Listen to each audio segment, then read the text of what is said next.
Okay. So, what were you just saying, Jamie? We have LA's stay-at-home order will likely remain in place for the next 3 months unless there is a, quote, dramatic change to the virus and tools at hand, officials say. How are people supposed to feed themselves? Like, really, realistically, how do they expect this to work? You go out to work, and then you skitter back home. That's not what they're saying. That's not what stay-at-home means. Stay-at-home means you don't go to work. Yeah, but at the same time, they're opening up businesses, right? They're opening up very few businesses, and you have to get curbside for retail. I heard our governor in the state of California say that 70% of businesses are open now. Well, if that's the case, even if that was the case, let's say 30% of people are out of work. That's catastrophic. Yeah, it's a lot. And I don't think it's true. I don't think 70% of the places are open. That's what he said, 70% of businesses. Even if they're open, they're not open at 100% capacity. Or they're probably working from home, like offices. He's probably counting offices. And those people are still working and getting paid, but they're doing it from home. So this is just L.A.? L.A. County. Just LA, yeah. So that means, like, Comedy Store has no chance. Yeah, I believe it's for the county, yeah. So it's Till one of July. the biggest counties. This is the same fuck-up who thought it would be a good idea to have people rat on people for money. Technically, this was not coming from the mayor. This is coming from someone in the health department talking at a supervisor meeting or something. So it was a suggestion. It wasn't a... Not This an is not official order, but it sounded like it was coming, yeah. Right. So it's non-official order. Non-official order. But L.A. is the densest county in America. How about that? Is it really? Yep. More than New York? Yep. As a county. That seems odd, doesn't it? It does seem odd. Seems like New a York lot City. of people. New York City's denser. Yeah. It's just New York City's the thing about New York City that makes it great is that everybody sort of mingles together. Everybody gets on the subway together. Everybody walks together on the streets. Yeah. It's also the reason why everybody's getting sick together.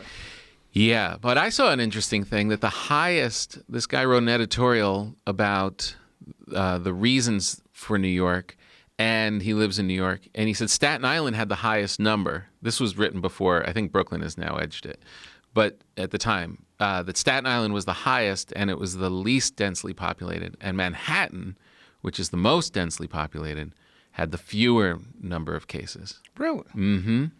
Well, I wonder if that is similar to, what they're finding with people that work together or Right. that in prisons in particular. Right? They're finding that there was this one prison they did a study on, 98% of the people were asymptomatic. Really? Yeah. 98%? Yeah, 98%. Jeez. It's nuts. That's yeah. That's weird. So I was bringing it up with a friend of mine, and I was like, do you think this is because, my friend Kyle Kalinsky, and he was like, I think it's because their immune systems are strong because they're just interacting with each other constantly. Mm-hmm. And I was like, oh, that kind of makes sense because I was thinking, if you're in prison, you're probably stressed out and you're getting bad food. Yeah, and horrible sleep. And yet your immune system's strong. Right, because you're just being bombarded all the time. Yeah, you're being bombarded all the time by stinky, dirty people. Where if you live in an isolated, fancy place Right. with You're in purified Brentwood. air, Right. and all this, You're in a wonderful community in Brentwood. You don't see your neighbors ever. You you're don't very- go anywhere. You're very fragile. Yeah, you go to the store, you come home, Yeah. and now our immune systems are, I would imagine, this is just pure speculation, Yeah. but I would imagine that your immune system is like all the other systems of your body, that when it gets tested, it gets stronger, right? Yeah, for sure. So your immune system right now is being put into a state of atrophy because it's not being exposed to anything new. It's in a lounge chair. It's just chilling. It's got in a sunglasses Barca on. lounger. Hasn't worked in years. It's got soft legs that cramp up when it goes upstairs. And all of a sudden it gets called to go to work, and it's just Right. like, dude, what? Wouldn't you imagine if Now? that's the case? It I would seems kinda- like it. I would- And yeah. Yeah, I it would kind of seems like imagine it. we're setting ourselves up to get really sick if something comes down the pipe. Yeah. Well, that was what was very strange in the beginning of all this, when people were saying that that people just spout out, you can't do anything for your immune system. You can't make it stronger. That's you can't do it." nonsense. And it was like, yeah, really? Who was saying that? just online. I did a thing with really just Online people is just- spouting off. Yeah, Online, where it's else? crazy because online it's written, and when you're seeing things written, you're like, "Wow, this must make sense." It's written. I know. It's got 150,000 likes. This has got to be real. I know. It's just Bob said it. It's just a matter of a guy like walking down the street. It's the same thing. I don't understand how we could take 3 more months off. I Yeah. really don't. Well, it depends what they mean by. I mean, when you hear the governor talk, it's, he's moving it along and he's in these phases and we're getting and pushing it through, and it doesn't. I don't think it's going to be as I'm stammering because of the realization of it. I know. I don't think it's going to be like what it was in April and May. Why in not? July?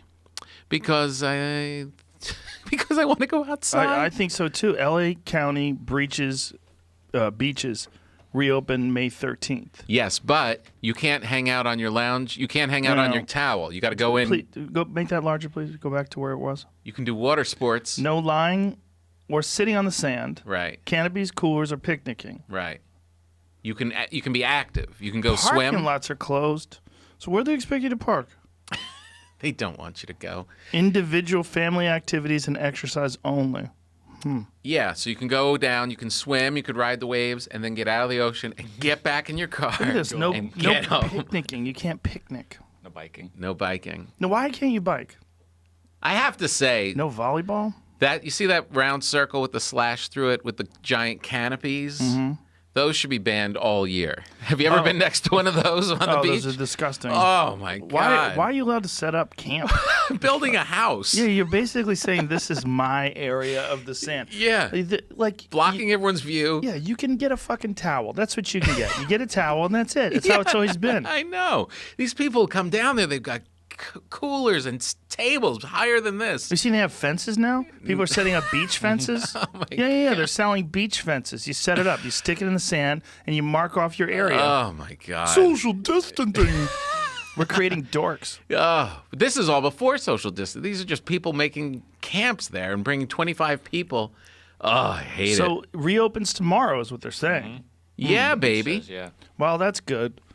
That's a start. I think we need to move in the other direction. I think we need to quarantine people that are at risk. That's what I think, really, and then Yes. let people make their own choices. Mm-hmm. The idea that these hospitals are going to be overwhelmed is not true. It's not correct. Luckily, we're very fortunate. Yep. And the idea that we're going to run out of ventilators, that's not true either. Right. So, and then also, if that doctor that worked with Michael Yo was telling you this before we started, the doctor said that if he put him on a ventilator, he would die because his body would stop trying to breathe and it would just sort of give up. And this is what Michael Yo's doctor told him, and he survived.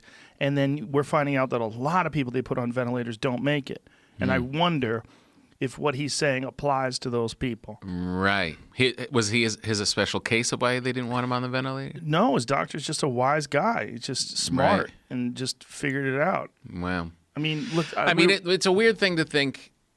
What if we hadn't done all of these measures? Would the hospitals have? I mean, because the hospitals for a beat were crazy. Depends on where you are. Yeah, like if you were in Queens, Yeah. it was Yeah. insane. Yeah, there's places where it's horrible. Yeah. So like if we hadn't done these things, what would have the result have been? It's a good question. You know? I mean, would we have achieved herd immunity? Or would we have achieved it quicker? Yeah. That's the It because would- herd immunity is like 60% of the people have been infected, and Right. then the virus sort of dies off. Right. When you look at the Spanish flu, when you look at the history of that, and the places that did something fared much better than the places that didn't. The end result was, all these people died. It goes through the same amount of time, but just you have a lot more fatalities, And it's always been this kind of calculation, like, people are doing the math. I feel like people are doing the math and they're saying, okay, X amount will die, but we've got to get back to work and get these people to work. And they're trying to figure out that equation. Is the suffering of the people that are probably going to survive even if they get it, is that suffering going to be greater than the suffering for families who lose people, right? So that's that balancing act. Yeah. And you can see where people are coming out on it. Certain places are like, no, it's just time to go. And yeah, there'll be casualties, but we'll deal. and other people are saying save lives at all cost. Well, if we say save lives at all costs, we should all stop driving. I don't want to do that too. So I can't. But you know what I'm saying? Yeah, no, I know what you're saying. Yeah, I mean, right. There's things that are risk. This is one of those things it's a uniquely human problem because there's no real answer for it. Because most human problems Yeah. are like, whoa, Yeah. You know what I mean? Yeah, yeah. Like, No, right. You don't. You kind of. We're all isolated on this one thing. Yep.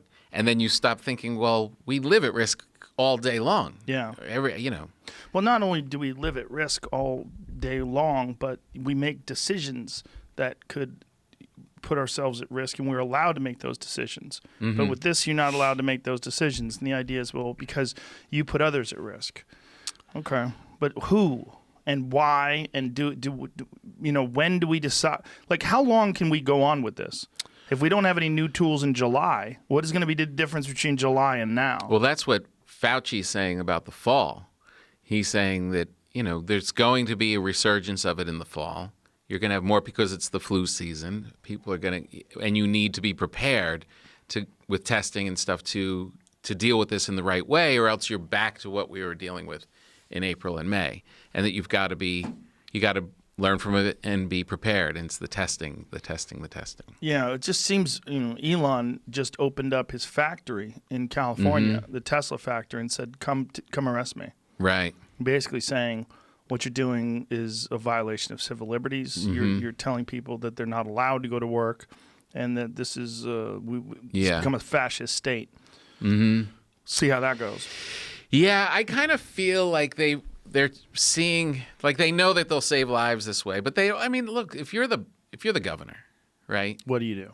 What do? I mean, you want people to be safe, but you also are looking at the books every day and realizing that your state is in need of $1 trillion to survive. Like, would be if that's it.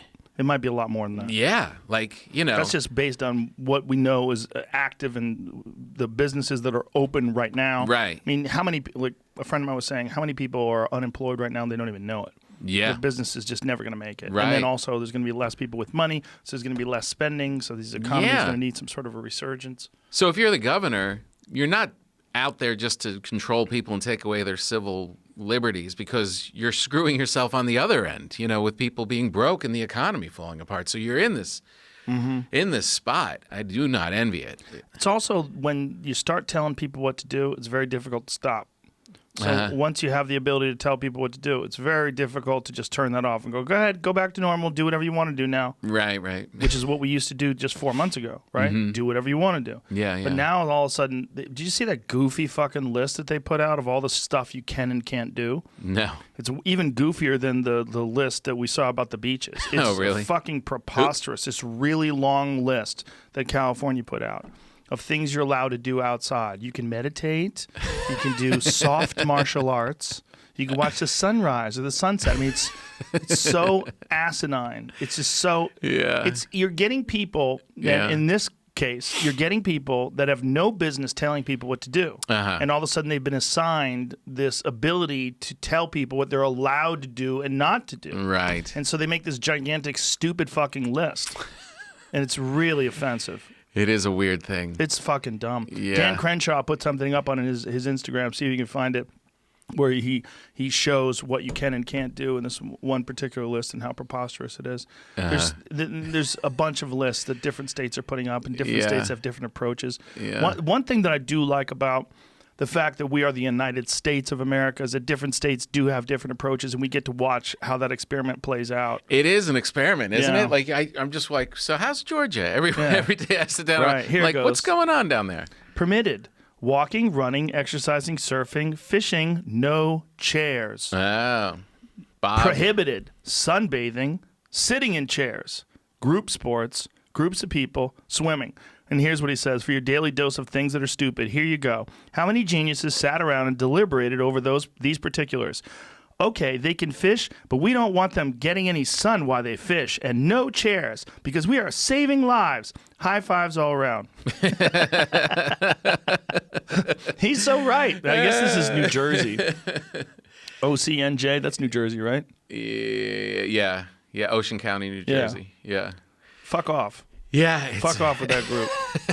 So what do you think? At this point, let's just let it rip? I don't think it'll let it rip. I think education is imperative. I think, first of all, there has to be some education on how to strengthen your immune system. Right. There are experts that understand. I mean, I'm having Dr. Rhonda Patrick on tomorrow to talk about this. I think that's great. Very important to talk about supplementation, to talk about hormetic effects of heat shock proteins, cold shock proteins, what we can do as far as mitigating, the stresses that you get from not having enough sleep and meditation, all sorts of different things that we need to teach people how to strengthen your immune system, how to keep your body healthy. I'm with you 100%. I'm doing all that stuff, learning about it as I go through life, and I meditate, I take vitamins, I exercise. Eat a lot of bread. Eat a lot of bread.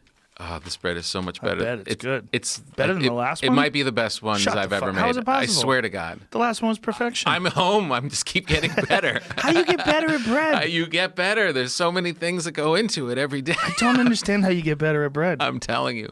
Wait till you see it. Well, I'm glad you're around, man. I'm eating bread right now. But you're agreeing, but... all that stuff is great, but that list you just said about heat proteins that's in it, that is so much more complicated than no chairs at the beach, dummy. Yes, honestly, it is. When you talk to people just out there shopping, doing stuff, going to the beach, the guy who's setting up his tent with his poles and he's got his thing, that guy's not going to know shit about... I got my beach fence. Don't spit in my area. He's not going to know anything about his immune system or any of the protein. But don't... You can, with the herd, you've got to tell them, no, dummy, fish, no chair. Why can't you fucking sit down and fish? I mean, that's so crazy. Like when you cast out to the surf and you have bait, you sit down. You put your pole in a pole holder, so it's standing there, and you sit back and you watch your line. That's because there's going to be some jackass they're gonna come up and say, "Sir, they said no chairs. I got my pole. I'm fishing. We're all fishing, right, honey? We all got a pole. Fishing, but no chairs. Chairs are dangerous. If you stay put, it could come get you." I mean, it's preposterous. It is preposterous. But the other part of the United States of America, and then we all get to make our own rules and see this experiment, is like the information flow is so confusing. Yep. It's been so, I mean, from the first time we heard about it in January, like there's this thing. I have been looking at my phone every day going, is that true? Is this right? Right. Is this true? Is that... Wait. Well, I read it on Twitter. No mask, now a mask, now I'm not a mask. And you know what I mean? Like... Well, even Fauci. I posted something from 60 Minutes yesterday. I read that. I saw that. Fauci was saying you don't need to wear a mask. This was like that was 2 early, months right? ago. That was early. Fucking March is not that early, man. I know, but that's when they were saying no mask because they didn't have masks. Is that why? I think so. Well, maybe. But he was saying you don't need a mask. Yeah. But look, there's people out there wearing masks while they're driving in their cars. That's why I put it up. You fuck. Because I see these fucking dorks. I'm like, come on, man. Who's in your car blowing germs in your face? I know, by yourself. And by the way, those things are not going to keep the air from coming in your mouth. No. And it's in the air. If it's in the air, it's going to get in your mouth. It's going to keep you from spitting it out, maybe, and getting it on somebody. Maybe it'll stem the flow a little bit. And yeah, if you're out in public, particularly if you're going around a lot of people, and you think you might have something, wear a mask. But I'm at the supermarket wearing my mask, wearing this. Just pull this up on my thing. You're a bandit. I go with the bandit. All of a sudden, everyone's a bandit. Everyone's a bandit. Everyone's robbing a bank. I can't wait for the first time someone robs something and they've all got their mask on. Yeah. I'm sure it's already happened. Absolutely. I'm in there with this stupid-ass mask. It's hot. It fogs up my glasses. I'm itchy. My eyes are running. I'm trying not to touch my face with all this stuff. This is not helping me. No. Yeah, well, that was the thing Fauci said in the video, that when you wear a mask, people start messing with their face. Yes. Yeah. Now I'm rubbing my eyeballs with my... I think we need to concentrate on people getting their immune system stronger. And I think if the government has the time to put up these fucking stupid lists of don't use a chair, Making put up a sign. list of how important it is to take vitamin C, supplement your diet with vitamin C, supplement your diet with vitamin D. Yep. To take... Elderberry. Yeah, take zinc. Take all sorts of things that have proven to be very good for your immune system. I know. Why wouldn't you do it? Why wouldn't you do it? Anger, frustration. Instead, you could just put it off till July, and then it's going to magically be better. It's not going to be better in July. It's still going to exist. Yeah. The only thing that's going to be different is going to be hot as fuck out. Maybe that's better. Maybe the virus can't survive when it's hot as fuck out and when it untouched things. It'll go down, know? but then it's going to get cold, and that's what happened in 1918, right? 1919. It was Yes. the fall spike was much worse than the spring spike. Is that what they said? Yeah, it came back, and the numbers were much higher. Well, and then at least and that's what I keep trying to figure out. I'm reading all about the history of that, and it was a 2-year thing before it just, went through the population and eventually died out. Mm-hmm. And I keep thinking, are we going to be different? Are we more advanced? Are we going to be able to change that story in modern day? It's a different disease. It's a very different disease. This is not the Spanish flu. The Spanish flu was way worse. Right. It was way worse. Yeah, it was killing everybody. Particularly, it attacked young people and healthy people very quickly. You want to kill Cliff? What is a Have kill some cliff? CBD. Very good for you. Doesn't even Ooh. get you high. Nice. Very good. It's a mango flavor. It's delicious. Ooh, nice. Yeah, this is a different disease, and it's also a disease where a significant number of people, in fact, more people than not, are asymptomatic. It's good, right? Yeah. 25 milligrams CBD. I'm tasting childhood. That's the thing with CBD. Are you taking CBD at all? You need to. Do I? Yeah, it's so good for inflammation, man. Just for everything. Oh, It yeah? alleviates anxiety. A lot of anxiety comes from your body's got inflammation. For whatever reason, CBD seems to alleviate anxiety in a significant amount of people. With THC or without? Without, you don't need it. You don't need THC. I like the with. Ah, that's I good. like both.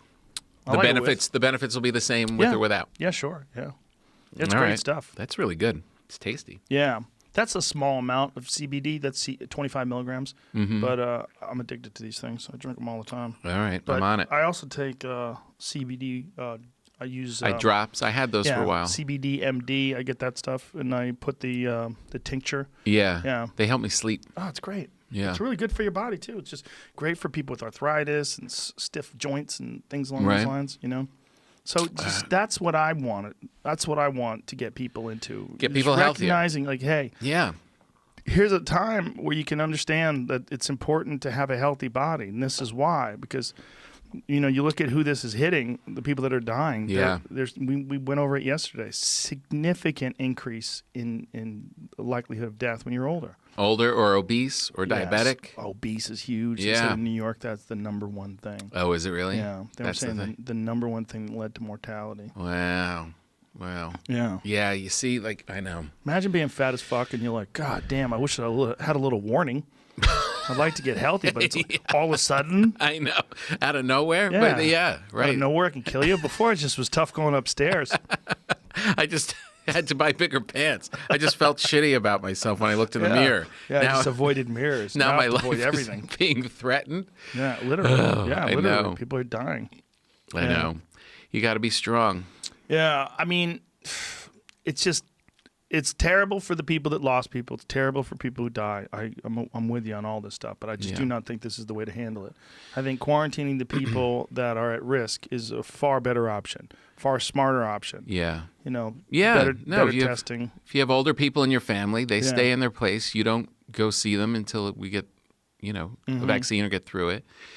No, I mean, there aren't numbers. I mean, if we're just going by the science and you're going by the hard numbers, the majority of the workforce could probably go out and work. The majority, vast majority, yeah. And there should be some sort of a waiver for people who can't or don't want to or have anxiety about it. Yeah, okay. Yeah.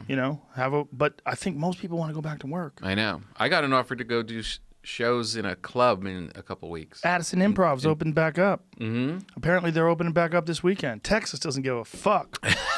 I love it.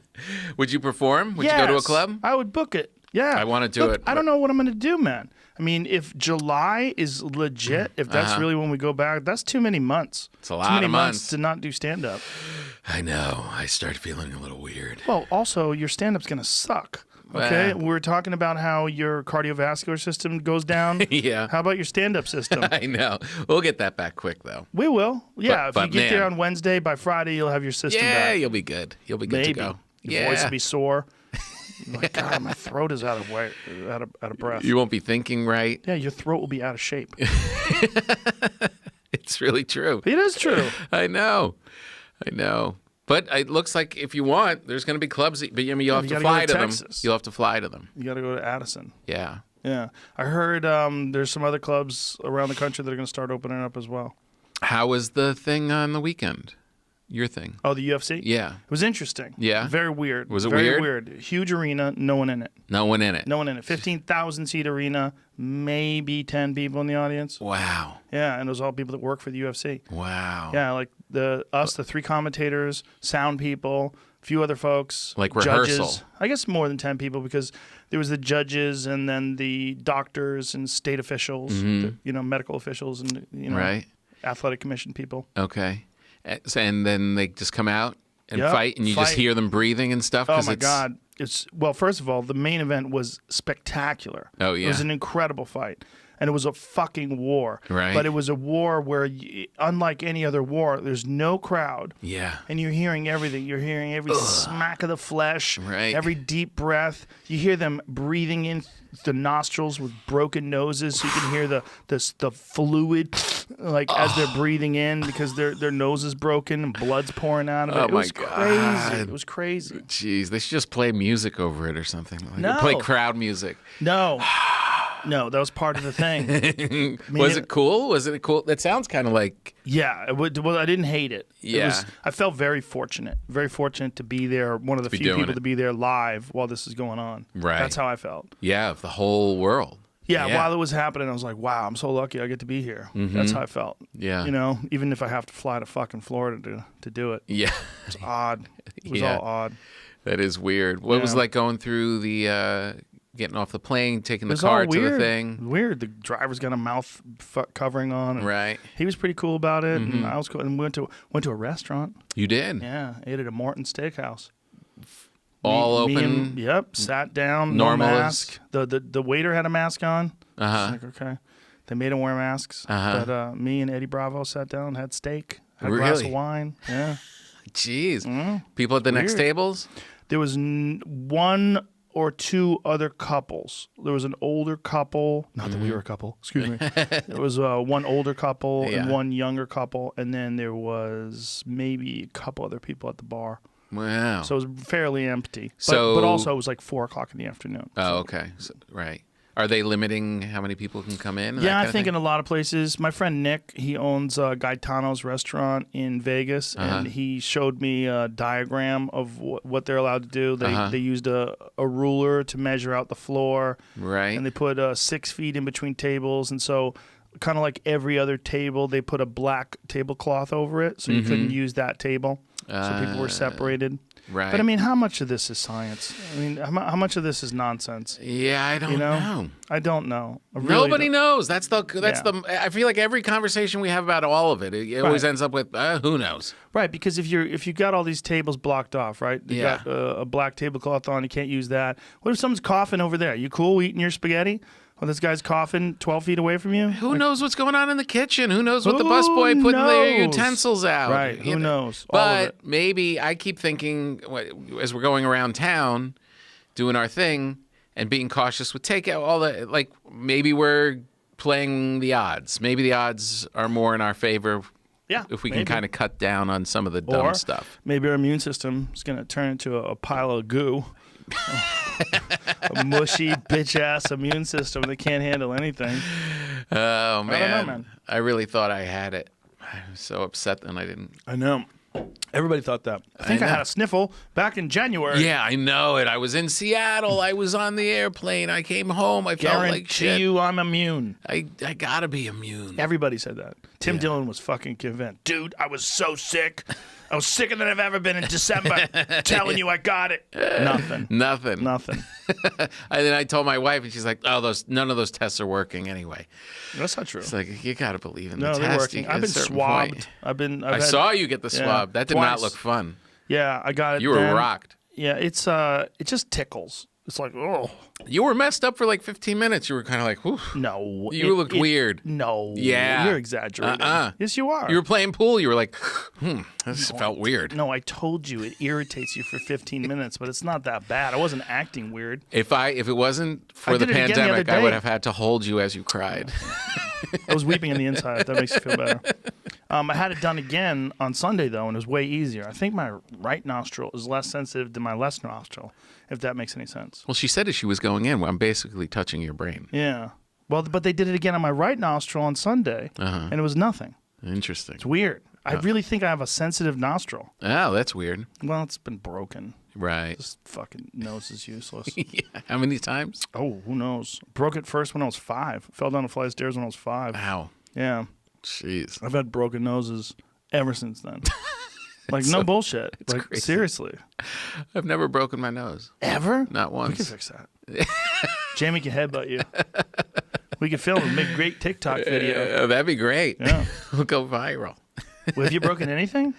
The only thing I broke was I broke a collarbone, a rib once when I was surfing, and learning to surf, and it went right into my gut.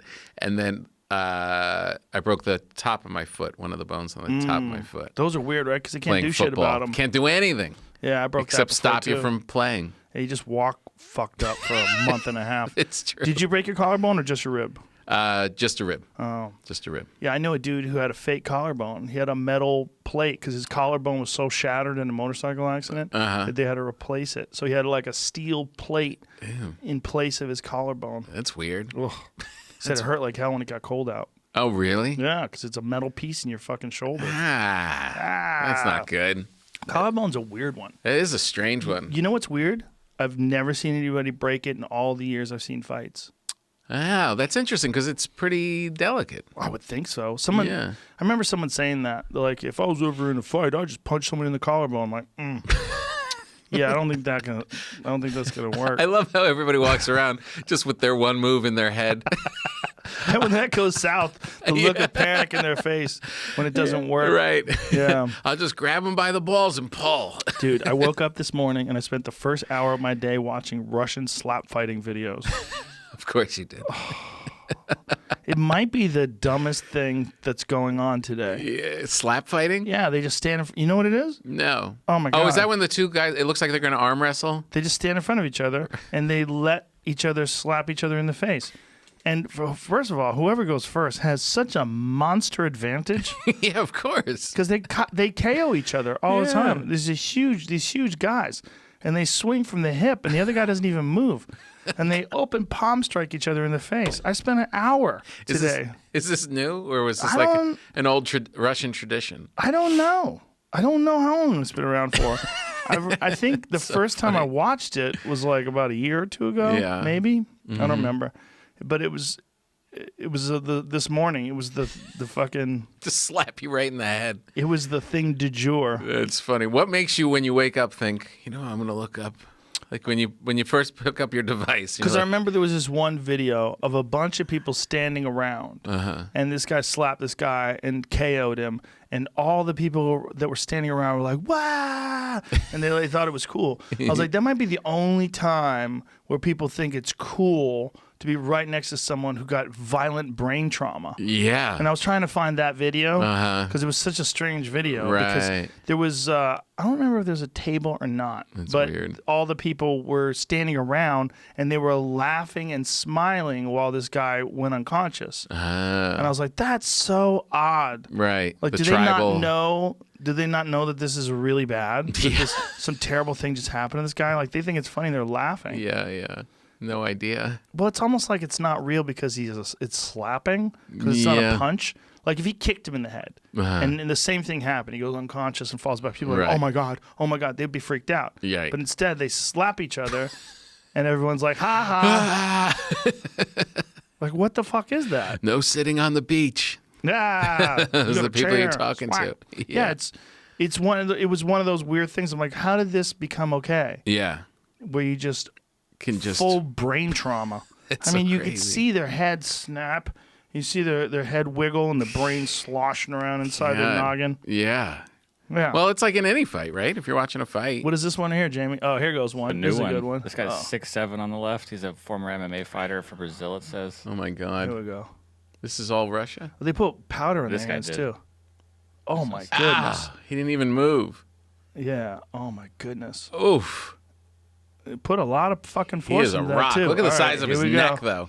This guy's why do they powder up their hands? This guy has no To neck. show the mark? Where they Take the leave sweat mark. off? Look at this. Here we Oh. go. They're mic'd up too. Here we go. Oh my goodness. Oh. Oh, he took it. Oh. Well, why do they? This is so I don't stupid. understand why they're looking at the powder. I don't understand why they're So they can doing see it. where He's the mark right. probably He hits. slid his ear down. Hold on a second. Back that up. They're There's actually, rules. Yeah. Hold on. He is right. He slid his has ear slid down. his ear down. It was a a foul. foul. He slid his. Oh, because you can't mess with the guy's ear. What? He probably saying he moved his head down when he was in mid-swing. When Let I me was a see young this again. slapper, one of the techniques would be get his ear and bring it down towards the chin. Oh, they have rules. Okay, let me see the rules here. Oh, okay, it's- one more time. Wait, they're not Here it barbarians. He's gonna smack him again. Oh my Oh, goodness. oh, They're also doing this in a prison, by the way. Oh, of course they are. With, he Look at the he audience. looks fucked Full up of there. virus. Oh, The audience. he's spitting a tooth out. Is he? It looked like he's spitting something out.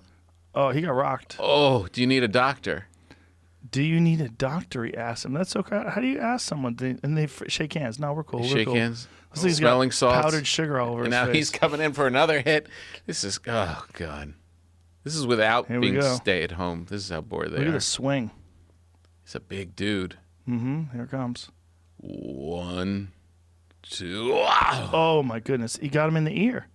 Is that all right? oh, Ow! What are the rules? The guy's holding on to the desk for What are the dear rules? life.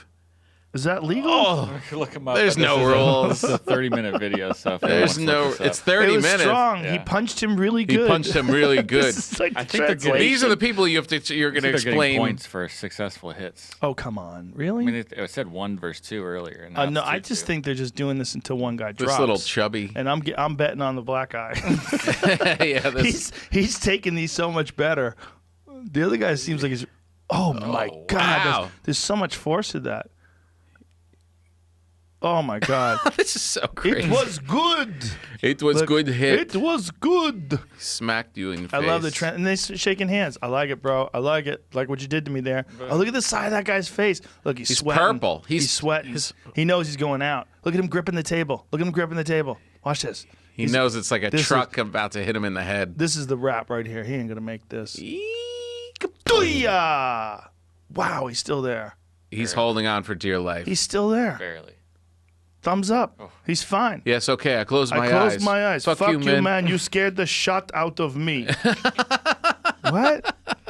Scared the shut It out? might be a bad translation. No, it's perfect. That's It's how he said it. 3-3. That means there are 3 hits in each side. Oh my goodness. They're like 3-3. holding him up. So you take 3 shots the same place. Have you ever been slapped in the face before? Not like that. Oh my God, it's horrible. Oh, this keeps going for a while. How long? Oh my God. At least 10 This more is a minutes. 30-minute video. Yeah. Oh my God. Someone's going out. Keep going. Scooch that up. His flight last. Yeah, that's what I was trying to get to the end. I think that was it. That's it? Yeah, I don't think anyone went They out. gave up? Wow. Both It of was them. great fight. It was great fight. And look how you slapped me, I slapped you.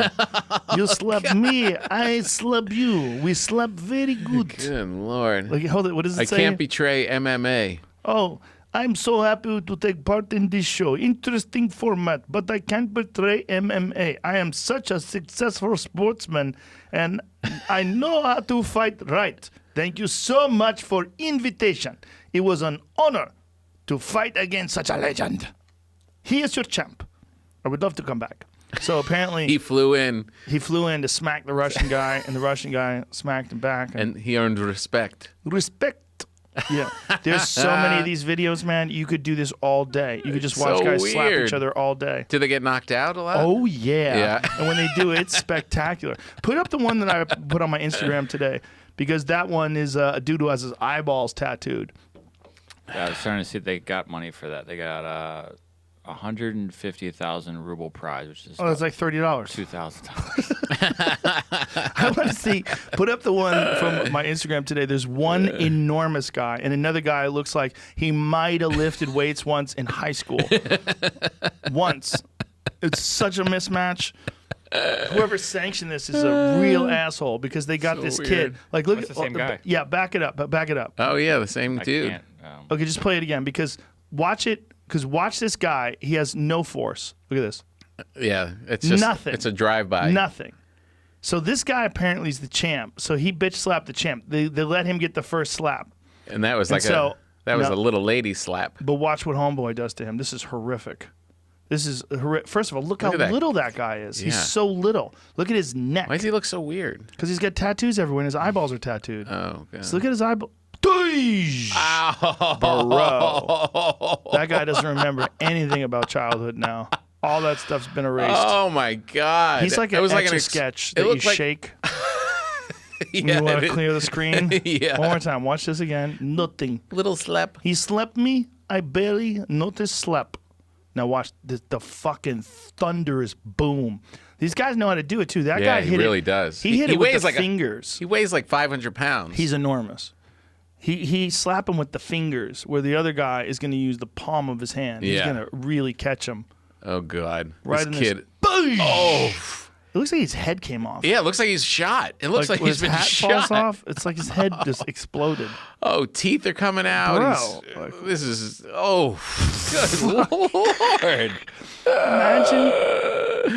Imagine that guy. First of all, that guy looks like he's never even punched someone. The way he did it was so. Yeah, he's like a little kid. He looks like a skater kid. He's a sad guy. That's why he's got all those fucked up tattoos on his face and everything. He's probably emotionally disturbed. And they Yeah. talked him into it. My friend, you could be greatest slap fighter of all time. You could be the one. Did you see that Street Fight video going around the last 2 days? Good Lord. Yeah, the guy. No. Getting kicked? No, what you should see is my friend Robin Black's takedown of it. Put up Robin Black's from his Instagram because he had some great lines in it. What is There's these fucking two dudes who look like they're all methed out and they get in a street fight. Here, play it. Give me some volume on this. Robin Black 1 minute breakdown. Neighborhood karate. Shirtless Steve versus Street Steve. Shirtless skip kick. Tappa blocked. Bing 5-punch combination with a round kick chaser. And now for the street elegance. Watch this. What the fuck? Modified spinning crescent kick to a bevy of punches, including the gin fizz uppercut that stuns Shirtless Steve. And now, Bink. Liver damage for the win. Shirtless Steve assumed the after-school Shotokan stance versus the Street Steve Tournament Karate Special. An unfocused entry brings Steve into range for the Street Surge and the Acid Reflux Special. Boop. More knuckles plus a converse kick now. Behold the spin. Full rotation of the body. He'll look over his shoulder, find the target, and fire off a spinning hook kick. But years of meth and inactivity will bind the hips, so he'll settle for the crescent kick. Another angle? Okay. That's two angles. Oh, Targeting instincts are still strong in Steve. the guy gets kicked in the face. He's like, Pristine uh-oh. uppercut, and now the finisher. No, wait, false start. Let's line this bastard up. Last call for liver delivery. Bink. That's right, friends. We're living in a world of total documentation. We've got the overhead cam, too. How Oh, my crazy is that? Lord. The street fight has two angles. Oh, my but I God. love years of meth and inactivity behind the hips. Because Robin Black, my friend who did this video, who did the narration, Right. he does real breakdowns of actual fights. He's a martial arts expert. He knows what he's doing. Yeah, so the fact that he does this occasionally, Oh, my he does them God. for everything. He'll do it for like bugs fighting. He does it for all kinds of that's shit. But great. he'll also do it for like world class fights. He does them for Bellator. Oh my God, it's hilarious. Years of that's funny. inactivity and I meth was will gonna bind ask- the hips. I was going to say if he did the Murder Hornet and Praying Mantis, and he did do it. Did he? He did? Oh, put it on. I haven't seen it. I haven't seen it. These murder hornets are bad news. Praying mantises fuck up everything. We're lucky they're little. They would kill us all. It's going to beat the murder hornet? Oh yeah, for sure. What? It got Praying bad. mantises beat up everything. Really? They kill Fighting rats. Championships. Kung Fu Mantis versus Murder Hornet. Look how Watch. quickly. Whoa. Kung Fu Mantis will dominate by exploiting a structural truth of Murder Hornet's anatomical shape. The connective path of Hornet's head, thorax, and abdomen create a curve with directional limitations for movement. By gripping the outer curve, Kung Fu Mantis stays beyond and behind stinging distance. Reach as he might, Murder Hornet simply cannot inject his venom into Kung Fu Mantis. But make no mistake, he's fighting for his life. The His Mantis just resistance has can him. create Wow. who wobbles. Free his head, but Mantis adjusts his grip, slicing with his tibial spines to regain his positional preeminence. My friends, Whoa. this is not for the faint of heart. In nature, the flesh and tissues of one feeds the body of another. Kung Fu Mantis is dining on Murder Hornet, eating him alive. Mantis eats in a quest to simply continue his existence, and Murder Hornet continues to thrash to preserve Oh, my his. God. Even as his sentience leaves him, his instincts of self-preservation are powerful. A mighty reach with his weapon and a search for leverage or texture wherever He's it may going right exist. through the head. And He's as just Mantis eating his regrips head and feasts, life from the leaves one back to strengthen forward. forward. The other. This may be jarring Crazy. for some of us. Eyeball first. This is nasty. life. He's ate his whole head. But meanwhile, the bee's still alive. Desire to exist and to carry on. It's We eating it see like a here corn on the in its cob. remains of murder hornet, all but dead, Like an still apple. instinctively reaching with its jagged stinger. Any brain matter he had the size of 2 grains of sand is God. gone, but the instincts to survive remain. And as his body dissembles, perhaps we see the beauty here. We see the elegant nature of life on Earth. We feel the mighty grip of existence. I don't know if I feel good that murder hornets can get schooled or that praying mantises love it. exist. I love both things. I love it. We need to just make more mantises and release them on these fucking pussy-ass Yeah. murder hornets. Yeah.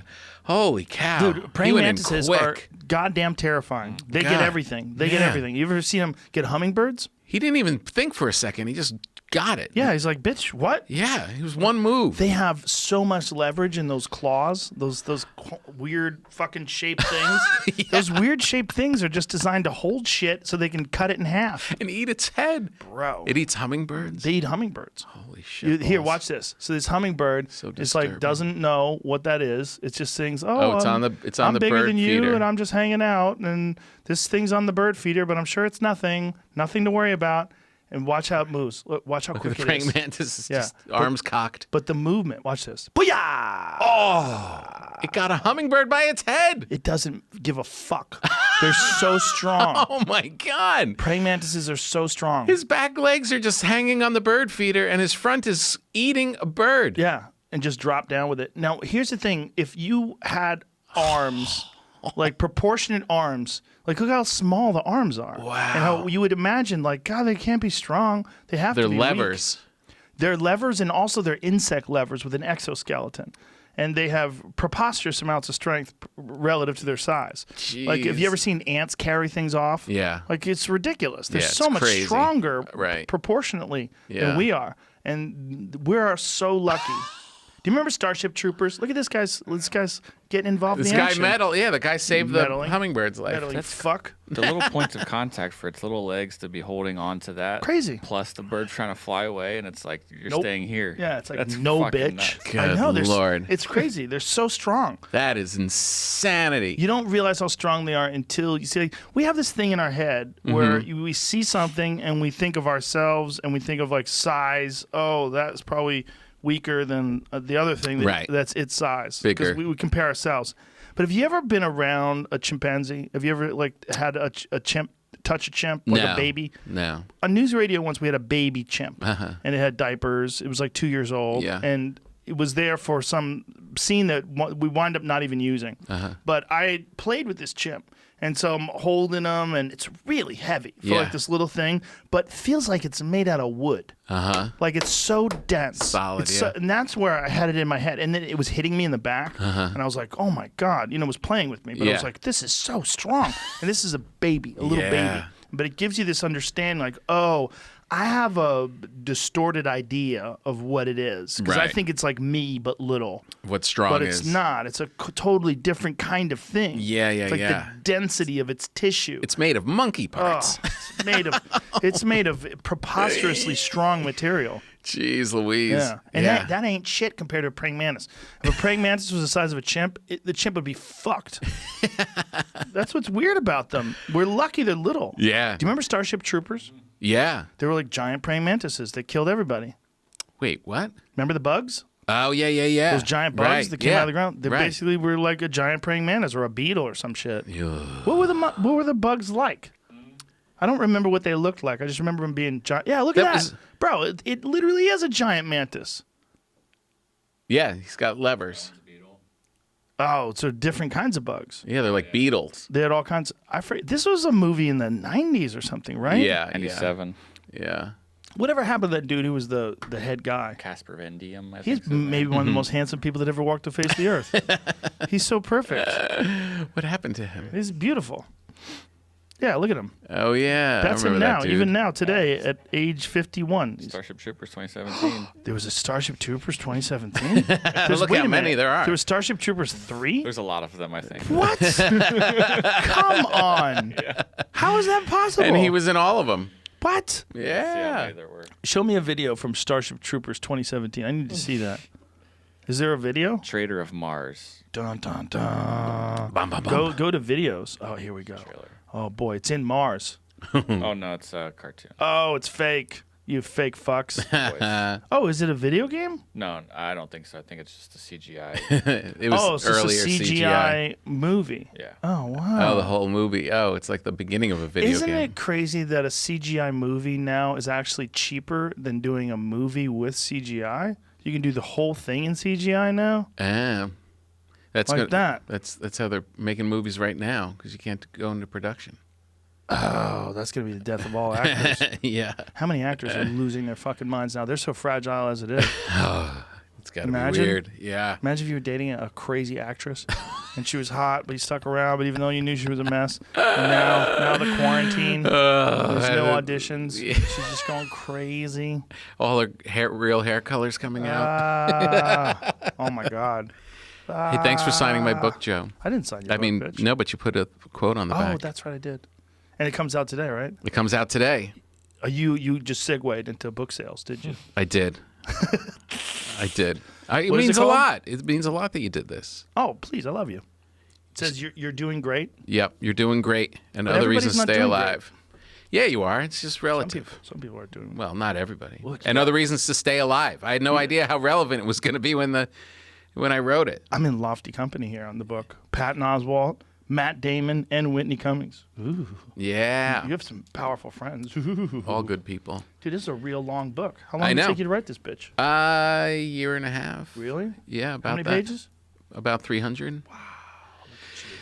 Yeah, you're doing great and other reasons to stay alive. I had to do the audiobook. I had to sneak in during quarantine. How'd you sneak in? It was like the first week, and I had to drive to a secret location and go in and read the book. And I had my Apple Watch Did you on. do it illegally? I guess technically. You did. You had an Apple Watch on? And Yes. what happens then? It alerted me when I got there That what? that I should be staying home. What? Mm-hmm. Cut the shit. Uh-huh. What did it say? It said, reminder, stay-at-home order. Everybody stay at So home. your watch is kind of ratting you out. Yeah. Time to switch to Samsung. I know. As soon as I got there, because I felt weird going anyway, but I had to get the audiobook done. It was just going to be me and the producer with a mask on.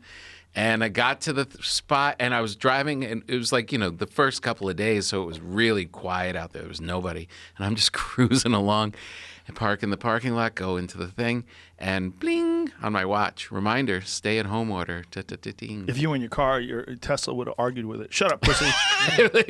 We're trying to going. make America great. Yeah, we challenge you.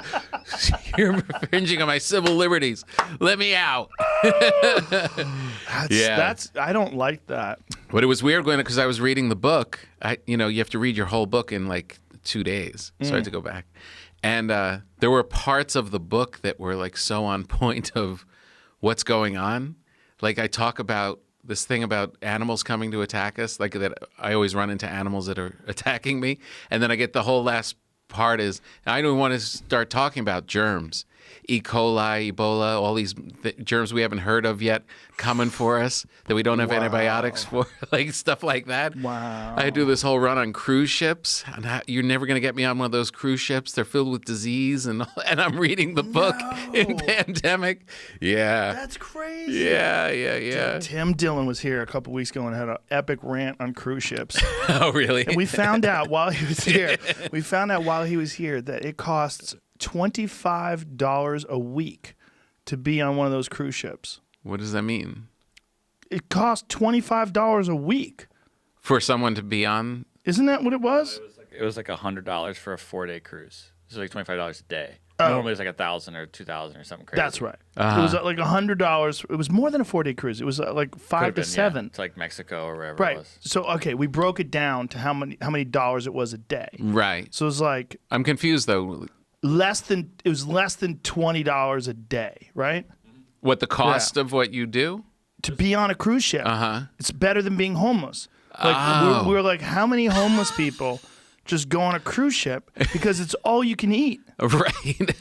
You could really get fat. You could go crazy and get fat. Because apparently, I bet If I had to guess, I've never been on a cruise ship, but I think that the way they make their money is that booze, right? Yeah, So I'm they sure. trick you into going. And then, you have to pay for the booze. I think so. I don't think they can give you free booze. I don't know. You probably get like one drink for free. Right, like a drink ticket. Yeah, and then you're just on the, once you start going on a bender, you awful. just rack up that credit card. Oh my God. They're disgusting without a pandemic. I've never been on one. I've never had a desire to be on one. My kids wanted to go on one. There's a Disney cruise. I'm like, fuck off. I know. You don't know shit. You're 6. We're not going on a goddamn Disney cruise. I'm like, I go to Disneyland and you can leave when you want. Yeah. If you go on a cruise and you're stuck in the middle of the ocean with a bunch of wackos. Did you ever hear that comedian that came on the boat after the last entertainer molested somebody, sexually assaulted someone up on deck, so they wouldn't let the performers up on deck? What? An entertainer, some like other comic or somebody got a little handsy. There was lockdown. So this guy shows up. I forget who it was. A comedian shows up on the boat, and he's told, you can't go above deck. You've got to stay down in the quarters with the crew. So he has to stay in his room, in his quarters, and his room opened up, and the stage door was across the hallway. So he was just sitting down there for days. Then they came, knocked on the door, time to perform. He walks out onto stage in front of 1,000 people. Good night, everybody. It's over. He goes back into his hole like a hamster, like a rodeo. Oh my God! What comic was that? I forget who it was. Oh my God, that's awful. Oh, so brutal. Oh. I would never, ever, ever couldn't do it. The only person I know who enjoys those is Alonzo. But Alonzo Bowden does jazz cruises. Yes, I know. It's different. It's totally, and he hangs out with the musicians. Yes, he loves jazz. Loves it. So for him, it's like, like if you went That's on a baking different. cruise. If you went on a bread cruise, it's Right. all just the best bread makers in the world. I would do that. Would you? I probably would. How many great bread makers are there? Could you fill up a cruise ship? You couldn't, but you could fill it up with the people who want to learn. You definitely could do that. Right. So it could be like baking lessons. Yeah. And then just the bakers. Yeah. My Instagram, my social media has just been bread tutorials since the pandemic. Really? 100, all my whole feed is people, because before it happened, this is a plug for my YouTube, I put all my videos on YouTube showing people how to bake bread. Because from doing this show, everybody was like, considers me this bread You're maker. the bread guy. Yeah. So I just put up these tutorials of how to make it. And then the pandemic hit and people couldn't get yeast. So they just started flooding to my YouTube and sending pictures. Now every day I get pictures. Thanks, Tom. Here's my first effort. People like one-on-one, like, why do you come out flat? And I feel like I should answer them. So I changed my whole podcast. My whole podcast now is Breaking Bread with Tom. I talked to you about this. Yeah. You got to come on it. I would love to. I used Segura was the first one. Was he? Yeah. Oh, that's awesome. And it just So went are up. you filming at the All Things Comedy Place? We're going to. Where are you filming it now? Well, right now Tom and I did it remotely. We had cameras on both of us. So Tom was in. That's horseshit. You need to get together. I know. Who's the pussy? I did You or Tom? Alonzo. Who's scared of germs? Tom. I think it was a scheduling thing. Yeah. Maybe it's Tom. I would have done it. I just gotten tested by you. Yes, thank God. Yeah. So, and Alonzo had also. So Alonzo and I did one. That's going to come out next week. And I'm just going to create a set. Remember Billy Crystal on Saturday Night Live, the You Look Marvelous guy? Yeah. And he's just in like that Italian booth, like at Musso and Frank's. Oh yeah. That's going to be my set. I'm just going Musso to and Frank's? because it's breaking bread. It's just sitting like an old Italian restaurant. Yeah. And when we red sit vinyl. with food and wine, Yeah, look at that. It's going to be You like look marvelous. I think I'm going to do it like that. I forgot how fun that was. That You Look Marvelous thing. It was so good. He That was like so when I was funny. a child. Yes, we were kids. Remember when When he had was that? Howard Cosell on in the 80s, 81 maybe? Oh wow, was it really? I think so. He had Howard Cosell as like a great one. I just Does it love say that that set and that. I love that. It's 85. So that's the year I 85. graduated high school. Oh yeah, right 17 before me. years old. Yeah. Little baby. You look marvelous. You look marvelous. Billy Crystal. He was a handsome little fellow when he was young, wasn't he? He was. Look at that face. He really was. Really talented. Remember that movie he did about the really depressing comedian, Mr. Saturday Night? Mr. Saturday Night. Yes, Yeah. yes. I hated it. I remember I went to see it. I was on the road, and I went to see it during the daytime before the show by myself. And I remember leaving, going, "This is not how comedians are." Like, what the fuck are you hanging out with, Billy? Jesus Christ! Most of my friends are comedians. Like this is the thing. That was the movie. Yeah. There's a thing about comedians that people always want to think that we're depressed and angry in real life. Yes. That's not true. Very dark people. But isn't that a weird stereotype? It is. Think about all weird. the people that we know. Yeah. Let's think about like Segura and Alonzo. Like if you and I, if we were talking with no camera, we would talk just like this. No different. We would be talking shit. We would be laughing. Absolutely no different. We're not brooding. I'm not a brooding guy. No. And I know there are a few, but I think they're the minority. I think so too. I'm thinking about the guys that I hang with in New York, like Colin and Norton and Robert Kelly and those guys. And they're a little darker, but I would say what people think is that everyone's brooding and dark. But I mean, they're the most joyful people. When I hang with them, it's nothing but laughs. Yes. And they're complicated, though. Yeah, well, Norton's very complicated. Comedians are complicated. Yeah. Like, right, they're busy heads. Well, Norton is complicated, and Norton also spent a long time on the Opie and Anthony show, which was the whole thing about that show was being a wreck. That was the hook. It was talking shit. It was a shit talking fest. I mean, people said the most preposterous things just to get a reaction. Yeah. You know, and then like there's something about those days where, you know, especially like the early 2000s and the late 90s, I guess, people said the most awful things to make other comics laugh. Yeah, and if you it's took that stuff out of context, like that's a gross thing that people do, that little gotcha thing where people like to take things that someone said on one of those shows out of context. Like, I'm sure Norton has said a bunch of horrific things that he wished he never said, but he said them so that you or I or Patrice you're or trying to make Bill Patrice Burr or whoever the fuck, or Anthony, we would all be laughing. Yeah. But it's not because he means it. No. So there's a real grossness to that sort of going after people for old, ridiculous things they said on radio shows like especially comedians. Yeah. Especially that kind of culture, like you're saying. Yeah. The whole thing was, it was like a roast every night, and like a classic roast. Exactly. Every night. Yeah. Which is, these are the funniest people on the planet. The only thing that's going to make them laugh is surprise. And the only way to surprise them is to say something no one would say. Exactly. No one. You got to go super hard. Yeah. To surprise Patrice O'Neill with something comedically, you got to reach deep. You want to shock Norton? Yeah, right, Good exactly. Lord. And, Good Lord.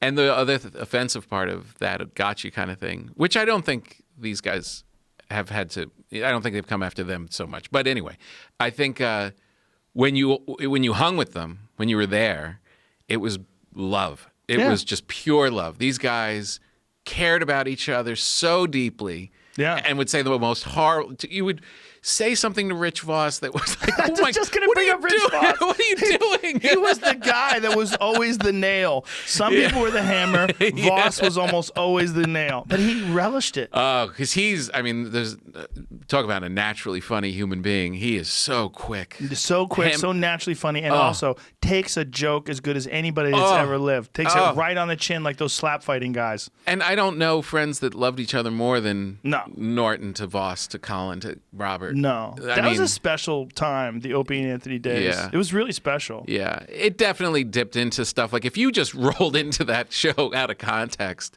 in your car when it was on terrestrial radio, I'm sure it must have spun people's heads around. Like, well, some people came in as guests and didn't understand it. And I was there for a few of those. And it was horrendous for them.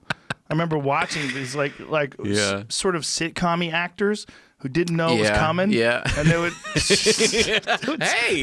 set them on their up, press tour. especially once they had gotten over to Sirius XM, and it was just like fucking no holds barred language, everything.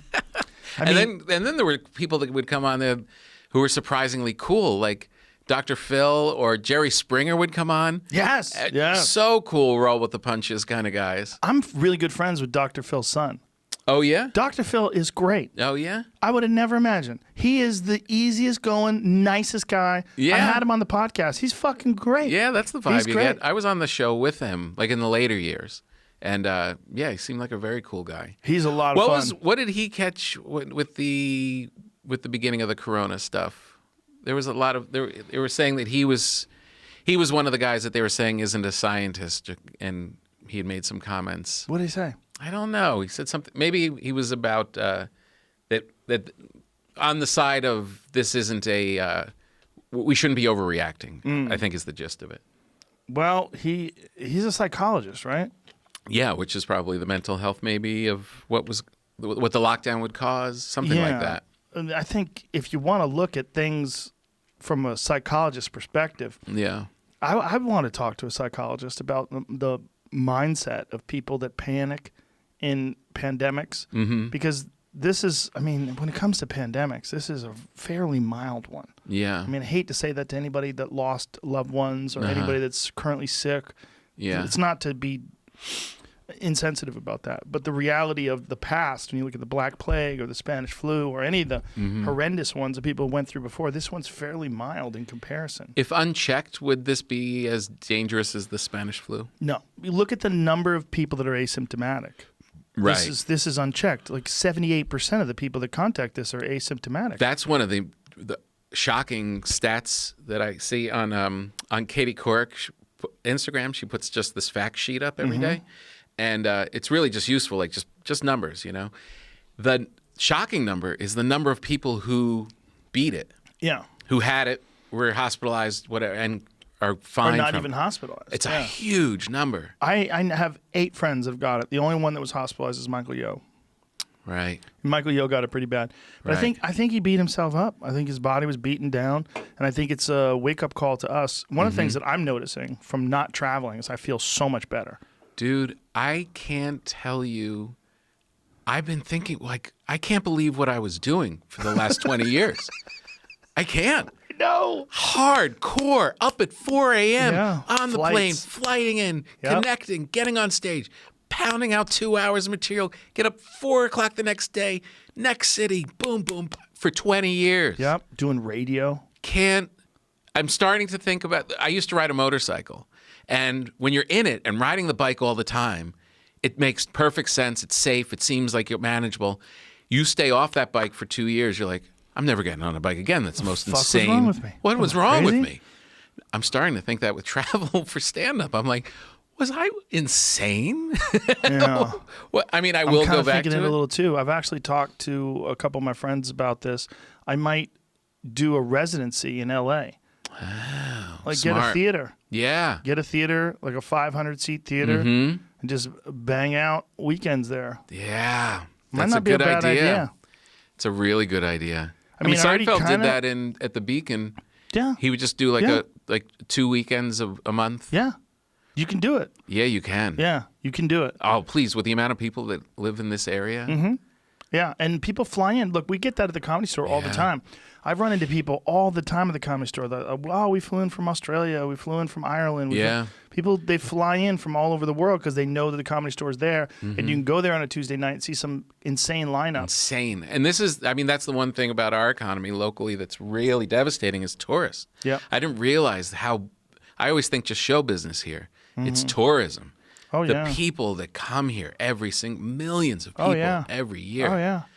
That's, Yeah. I know. Then you could have a residency. You don't have to bang. And I'm also thinking tour a little more. I mean, I'm talking out of my ass because when people call and give me an offer, I go. But I think like if I could tour like a band and be like, I'm going out in the fall. I'm going September through Right. Thanksgiving. That's my tour. Right. And then I'm home. Have you ramped up touring over the last few years at all? Yes. Yeah? When did you start Yes. ramping it up? I would say the last 5 years. Last 5 years. When I started selling bigger places and starting to do theaters. Started getting that cheddar, baby. Yeah, it was like, you fight your whole life to be able to play a theater. And Right. then once that started happening, I was just, I remember the first time I ever sold out a theater. It was the craziest feeling ever. Yeah. I remember pulling into the parking lot. This is not even a comedy club. Yeah. This is a theater. Like there's bands come here. Surreal right. Yeah. Yeah, And you then see the people on the walls. Yeah, and then you see all these people that don't work with comedy clubs, like, you know, the security people and the sound guy, and they're like, hey, what's up, man? How you doing? Dan, Joe, nice to meet you, blah, blah, blah. Do you need anything? Nope, just a stool.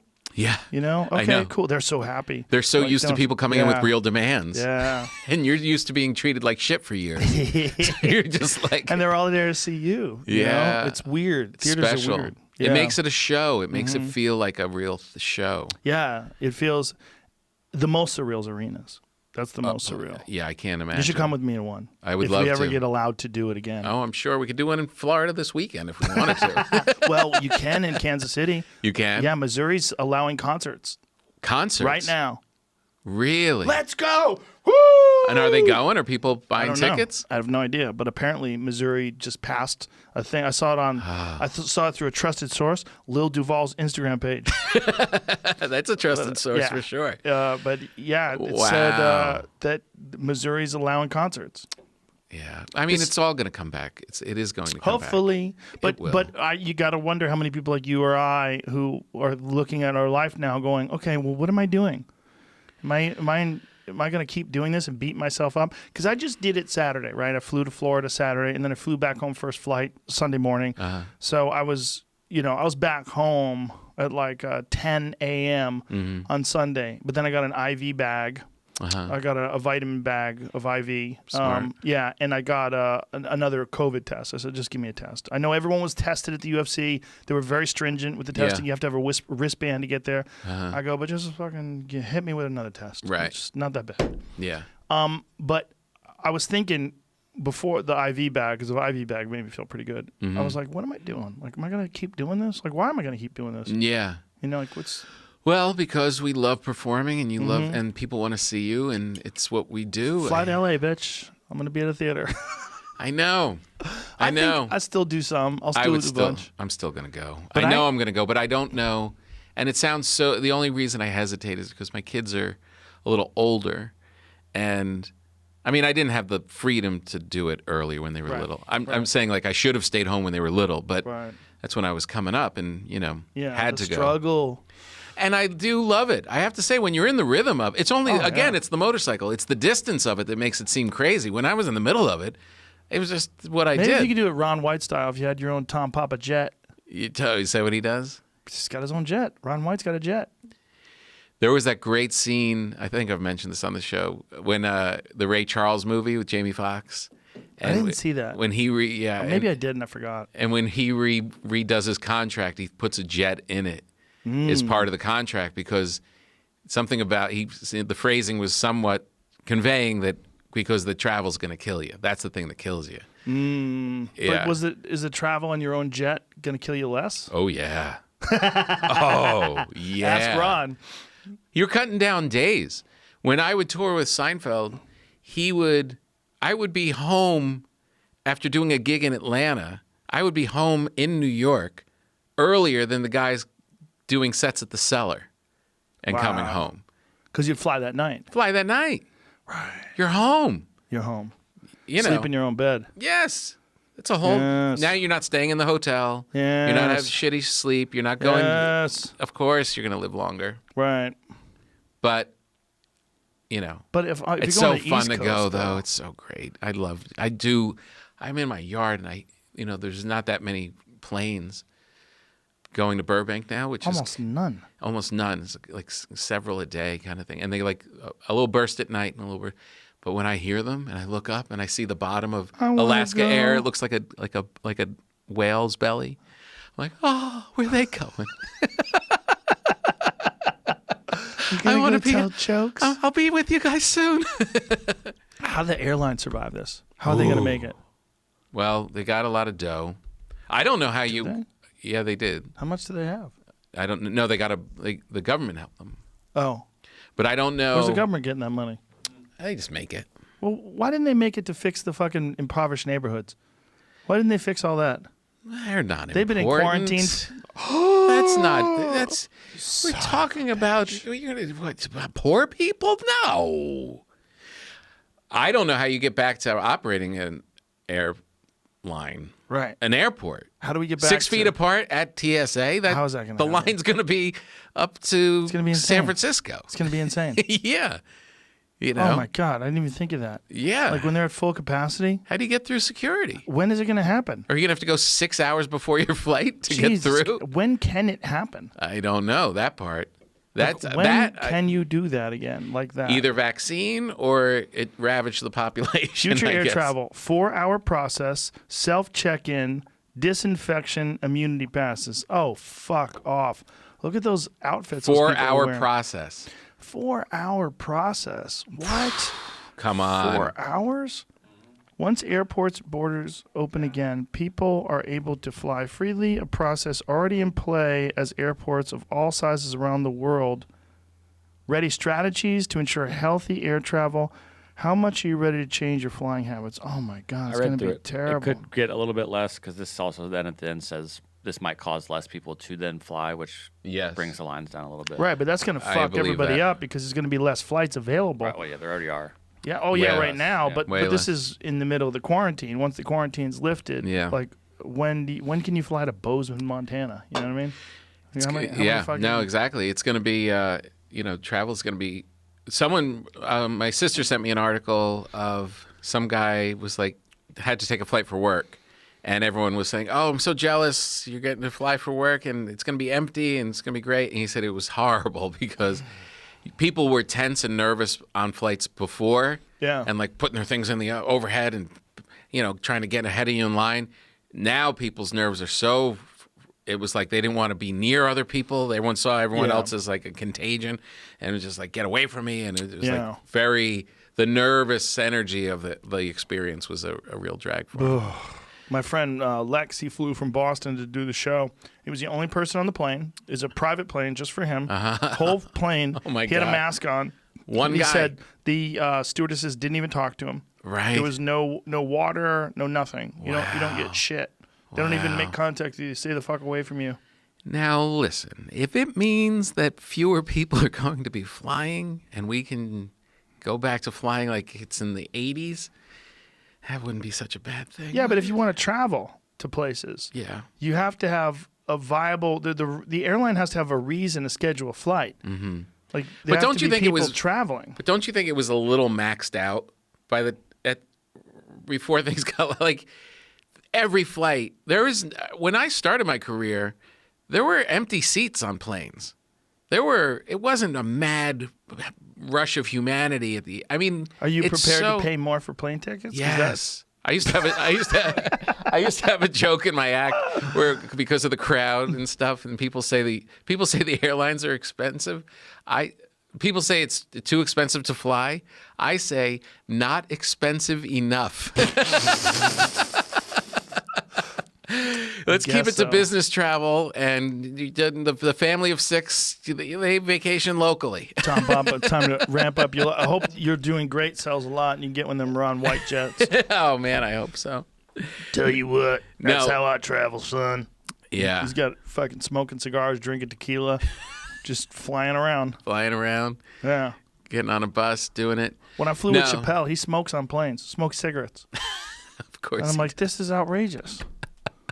He doesn't even ask if the people around him are okay with it. He just sparks does it. up. God, it's like his thing. Well, you can smoke on a private jet, I guess. I mean, guess. you must have to have some sort of an agreement with the pilots. Yeah, that 'Cause can't they have, be. like, you're in a fucking tube No, flying like- around. It's like that air is going to get to everybody. There's only one guy that can do that. How much filtration is in that airplane? Yeah. Well, that's what they keep putting out reports. I keep getting notes from the airlines. Do you get those in your email? I don't read them. The little videos and stuff from the owner of United. Wearing a mask. Yeah, we're all disinfecting, and all our air is 98% fresh, and all this kind of stuff. What are you, Rotten Tomatoes? Yeah, their air has got only 30%. Yeah, but no, it's gonna be. I do feel like it's recalibrating how you look at everything. But once it all gets opened up, and you like have an opportunity to go to all these places, you probably go back to what we were doing. When I was in Florida, I was walking down the hallway of my hotel, and some guy in his room was coughing. Yeah. And I fucking panicked. I panicked. Yeah. I was like, oh no, I walked faster. Quickly, get through the hallway. I remember thinking like, wow, is this how I'm going to be from now on? I hear a cough and I'm going to freak out. I know. Something that didn't mean jack shit I know. 3 months ago. Now I was like, Yeah. coughing? And it's going through the vent and it's coming into my room. Little particles are in the air. My last gig was in Pennsylvania, and it was the Keswick Theater, in, like just north of Philadelphia, and it was all just starting. It was like March 7th, so it was all starting to really stop. And I get on the flight, and I'm like wondering, like, is this going to be my last gig for a while? And I was really kind of bummed out about it. And then Paula Poundstone came on the plane. And I know Paula from Wait, Don't Tell Me, and she's just great, you know. And she comes on, and she's just like, we're fucked. I go, really? You think so? I go, oh, yeah. And then she goes to sit in the back, and she has an asthmatic condition. Oh, no. The whole flight, she's just coughing in the back. like a violent, heavy cough at periods. And she comes up to go to the bathroom at some point. She's like, I'm real popular today. And she was just freaking the entire plane out. Oh, my God. Yeah. Oh, my God. I know. Oh, my God. She's so damn funny. Has she ever been on? No. She's got asthma? She has some asthma thing, yeah. That would make it really terrifying. Yeah, she can get it. Right. Right. That kind of thing. I know. God, is she funny, though. So dry and just a road warrior. Talk about travel. Whew. She just pounded out for years. She was really popular at one point in time. Mm-hmm. What happened? Really popular. She had a drinking thing. She had a little kerfuffle. She had something with people said stuff about her as a mom and stuff, and it was all cleared up, and it took a little bit of a hit. And then she came back. Then she just went on the road and just kept going, and she was, cleared of everything. There was no problems, and she just took every gig she could take and just played it. And she's been on Wait, Don't Tell Me for 30 years straight. And she's just... What is Wait, Don't Tell Me? That's a podcast? That's the NPR show. It's Peter Sagal, and it's like a news quiz, and it's just they have 3 comedians on. I do it with Alonzo a lot. It's a podcast, though, right? It's is that what it is? No, it's an NPR radio show and a podcast. Oh, okay. But it was a radio show first. And then it runs as a podcast. And it's all current events. It's all like, stuff that's happening in the week. Mm-hmm. And Paula is known as just her crowd work is like her real, she's so in the moment, off the cuff, brilliant, probably one of the best of all time. And so in that format for the show, she's just a killer. So she did that for 30 years, and she's still, her audience is a little older, but she sells out all these places. She does not have to do radio for tickets. She's has a real strong base. Yeah, there's so many people that made a living on the road and kind of counted on it. Mm-hmm. So like their bills every month were kind of high, and now they're in this situation where they're like, holy shit, like when can I work? Yeah, no kidding. I mean, that's the thing, like in entertainment, even when there were recessions, entertainment always did okay. Right. This one. There was a thing in The Sopranos where like one of the characters says, in a recession, entertainment and our thing, we're okay. And they're recession proof, but this one, live performance, holy shit. Well, Live Nation almost went under. Oh, really? Yeah. Live Nation got a giant chunk bought out by the Saudi Empire. Uh-huh. Did you hear about that? No. Yeah. What do you mean? Everybody was like, what the fuck? They bought a sizable chunk of Live Nation. Oh. Because it's it's a public company. Right. So they were hurting. Oh. See if you can find that article. So they bought, now they control part Saudi of it? Arabia purchases $500 million stake in Live Nation. Because that $500 million was probably worth a couple billion before this? Oh, I don't know. Is that what that means? I mean, what is it worth now? I mean, they're really taking a chance. 5.7% stake in Live. Wow, how much is Live Nation worth? Yeah, billions. 5.7%? Yep. 500 million gets you 5%. Right. Saudi Public Investment Fund disclosed the stake compromising 12,337,569 shares in a filing with the Securities Exchange Commission on Monday. Yeah. They're taking a big chance too, though, because like, when is that going to be happening again? In Missouri this weekend. Just Missouri, though. Maybe Texas. Yeah. You know? It'll come back. I mean, it'll be back, but it's can you sustain the downside of it? Wait a minute, hold on enough? a second. The plan dictate. What is this? It's the Missouri thing. Okay. Missouri Governor Mike Parson unveiled a state reopening plan April 27th that included a note that live concerts can resume starting Monday, May 4th. Woo! Wow. Billboard reports Missouri is the first state in the U.S. to reopen live events amid the coronavirus pandemic. The plan dictates that seating shall be spaced out according to social distancing requirements, which is a bullshit, nonsensical requirement. You're all stuck together in a room screaming. And that concert goers must remain at least 6 feet apart. Well, that won't happen when people are peeing. The mayors of Missouri major cities, St. Louis, Springfield, and Kansas City, have revealed that live concerts and large gatherings will not return as the city's stay-home orders will remain intact. The mayor is overriding the governor? Yes, it says we'll continue to be guided by data, not dates. St. Louis Mayor Lida Cruzen. Someone sounds like a liberal. So now we can't do concerts in St. Louis either. Yeah, so it looks like it's not going to happen in St. Louis. It'll be a bet. Maybe Kansas City. Maybe they'll let you go there. Yeah. Somewhere. Someone's going to do it. Yeah. Yeah. So who's going to be the first concert? The idea of staying 6 feet apart, like, how many seats do you have to give up? Like, we're about 6 feet apart. How many seats is between you and me? 3? Maybe 3? 1, 2, 3. Yeah, 4. Yeah. 4? So you'd have to give up 4 seats. So you'd have 1/4 if you're lucky. Yeah. Fuck that. Yeah. That's so crazy. Yeah. Everyone else the spaced economics out. of that doesn't really What work. if you're on a date? Ooh, yeah. Can you if you take your lady friend, can they sit next to each other? Stay at home.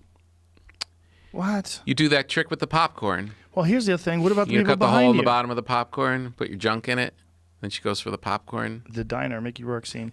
What about the people behind you? Where the fuck are they going to go? We're going to have to stagger people? They're not right behind you. They're over here Oh, behind you. fuck off. Because then they're going to be too close to the people that are close to you. Yeah. That won't work. Broadway just said they're not opening till Labor Day. Well, thank God I don't like Broadway. And their audience is I'm all not into musicals. 65 plus. They're all, yeah, those are people that really should be terrified. Yeah. Even when they open. When they said they were going to open? Labor Day, Labor Day. September. Whoa. Yeah. Originally said June, now it's moved I to don't Labor buy Day. that. Labor Day? I'm supposed to do Madison Square Garden October 3rd. Ooh. Yeah. New York City How's that? Marathon, How's that going to happen? November. I don't know. How's that going to happen? Isn't it amazing how the months seem so close now? Oh, yeah. When you're doing the math of like, will I be able to go out? And we're sitting here in May, and all of a sudden October looks like it's next week. Well, November 1st, I'm at the Forum, the Great Western Forum out here. Oh, wow. Yeah. Oh, would that be sweet? When I think I about don't the even know dates, if I could do that. imagine if you were, though. Imagine if you make it. Imagine if something happens between now and then where you're able to go do the garden. Wouldn't that be great? Weekend shows at the Houston Improv. Brian Callen's already there. Thursday, May 28th. At the end of the month, they have a show booked right now. What? Yeah. Well, my shows are Outrageous. still on sale in San Francisco right now. Look at this Shows week, motherfucker. it says. Alan Adams steps in Saturday, May 16th. I salute you, Alan, and your wonderful mustache. Yeah, all the Texas improvs, it looks like, are Wow. doing stuff this week. Good for them. Different rules everywhere, but Fucking Yeah, I don't think there's anything wrong with that. I don't, if everyone acts cool and if they do some precautions, You think clean they'll the have it place, packed? and it's going to be young people. No, it'll be half the. Say it seats 400, maybe they'll have 150. I don't know if that's what they're doing there, though. They might just be sitting down. I don't think so. Texas is buck wild, bro. You can bring a gun. I like the Callen's going. Hey, I might move to Texas. Callen and I and Shab have actually talked about this. Like, Getting a ranch together? well, if here's the thing, if California continues to be this restrictive, Yeah. I don't know if this is a good place to live. First of all, it's extremely expensive. The taxes here are ridiculous. Yeah. And if they really say that we can't do stand up until 2022 or some shit like that, like I might jet. Yeah. I'm not kidding. Yeah. I'm not kidding. This is silly. I don't need to be here. The only reason why I'm here is that I'm close to people like you. Right. A lot of my friends live here. Yeah. The store's here. But if they won't let us do the store, but we could do stand-up other places, why would we stay here? Where in Texas, though? I don't know, man. Austin. I like Austin a lot. I like Dallas a lot. I like Houston, but Yeah. I don't know if I'd live in Houston. I would definitely live Very in... humid there. Yeah. The summer's a motherfucker. Oh, God, brutal. Dallas is great. Trying to read through this. I think they're starting with 25% of listed occupancy. Yeah. Where? At the Improv? Yeah, they're gonna do it Is smart. that what it says? It says they're not doing it to make money. They're doing it for for the audiences. Like it says it's not a money-making opportunity. Tell that to Brian Callen. Brendan Schaub are going to demand their money. The other thing is they make most of their money off of alcohol. And if people have to wear masks, how's that work? Should we call Callen right now? Everyone's got a sippy straw. Let's call Callen Get right an now. update. Yeah, find out what's going on. Since he's the one who's actually doing Yeah, it says operating at 25% will not be a money-making exercise, nor will be 50% when that point is reached. So they're not there yet. I've got to. I'm supposed to do Portland. What's up, bud? Hey, buddy, you're on the air, so don't say anything crazy. Okay. When are you doing the Improv in Houston? I'm doing the Improv in Houston. Me and Brendan Schaub. You're a Tell savage. Brendan to come with me the 29th, the 30th, and the 31st. How many people are allowed to be in the audience? I think it's 200 so far. Whoa. That's So- because that's all they could sell. How many? What? 200 people in the crowd. What is the believe normal that's the number. capacity? Yeah, I believe that's the number. That's Texas. Now, I just read in the New York Times, Brendan Schaub just called me and said that the shutdown in Los Angeles is being considered till July. Yes. Yeah, that's what we're saying. So normally the Houston Improv seats 450 people, it says. Yeah. So they'll allow 200 people. Is that what it is? That's correct. Right. That's what I Wow. was told. Yeah, LA is July. How crazy is that? Well, how do we fight that? I mean, who is deciding that? Some health official based on what data? Yeah. Right. And what's going to be different in July? Nothing's going to be different in July. Well, nothing's going to be different. But also, is this about getting absentee voting in for those seats in Congress? What's going on? I don't understand. What? Why would you think it would be about that? Is there I talked to a Republican strategy. There's an article about homelessness, and I wanted to speak to the scholar, and the person who knows the person is a Republican strategist. I'll find out the information, and she was correlating it to that. Now, maybe because she's a Republican strategist, I don't have any evidence on this, but absentee ballots in this state, I guess, favor the Democrats, the incumbent Democrats. For a number of reasons that I'm not an expert on this, but that's what I heard, and I'm wondering if there's anything to that. That doesn't make any sense because this state is basically blue anyway. I mean, It is, yeah. that seems like a ridiculous Yes, thing but to there- sink but the there's economy for something you already there- have winning. But I thought there were 2 seats in Congress that were up for grabs. God, it can't be that. Can't be don't that. know. They can't blow up the whole economy just for that. I think it's probably I- more of a liability thing. Like they're worried about if they make a decision and somehow it gets connected to a larger amount of deaths. You know, because these people get paid while this is all going on. Like they are not the people that own the small businesses. They're not. Oh, I know. Yeah. Oh, I know. No, I'm aware. This is what happens when politicians are doing this for our quote unquote our own good. Yeah. You know. Can Brian hear me? I don't have any. You know, we Yeah. live in this country now where my government doesn't represent me. I have no recourse here. Where are we I'm just moving? here like a cow. Where are we I don't moving? know. You want to go to Texas? I like Texas. I got to sit here like a cow chewing grass while Gavin Newsom has decided, for my own good, to shut down the entire state and the economy. And I'm sorry to say this also, but you know, from what I have read, and I may be wrong, but this is primarily a disease that is fatal to the mean average. I think is 80 or is it 81? Yes. We I'm actually not saying talked about it on the podcast that the average age that people die from this disease is older than the average age people die. Okay, so we've shut down everything. Instead of having a targeted quarantine or a smarter way to do this, I just have to do like a cow chewing grass. I have to listen to whatever my politician tells me. This is I thought it was May 15th. Now it's July. Yeah, no, I agree with you. I agree with you in that way. I think it's LA County is actually July. The governor still has May 15th, and that they're moving forward with stages. So the next stage will be gyms, and they're going to have, certain disinfection salons, things like that. They're going to have certain rules in place, hand sanitizer, things along those lines. I'm just still so confused by this. I think they should quarantine people that are higher at risk, and quarantine people if they choose to be quarantined because they're still scared of it. That's what I think. Right. Can you ask him That's if I can open for him? Freedom, and that would be called personal responsibility and all that stuff. We're not dealing with that. I don't know what Eric Garcetti is doing, or Gavin. I just don't get it. Yeah. I don't understand the logic behind it. I don't get it either, but Tom Papa wants to open for you. He's here right now. He wants to open for you in May.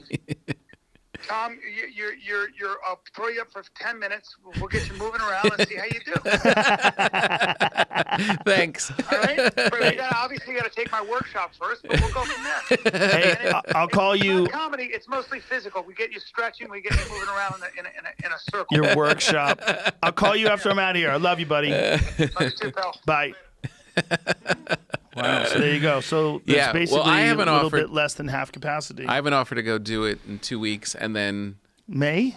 May. Houston Improv? Which one? Salt Lake City. Oh, Wise Guys. Yeah. Love it there. I know, love those guys. Take it. How many people in the audience? 150. Fill it up and let's test that immunity.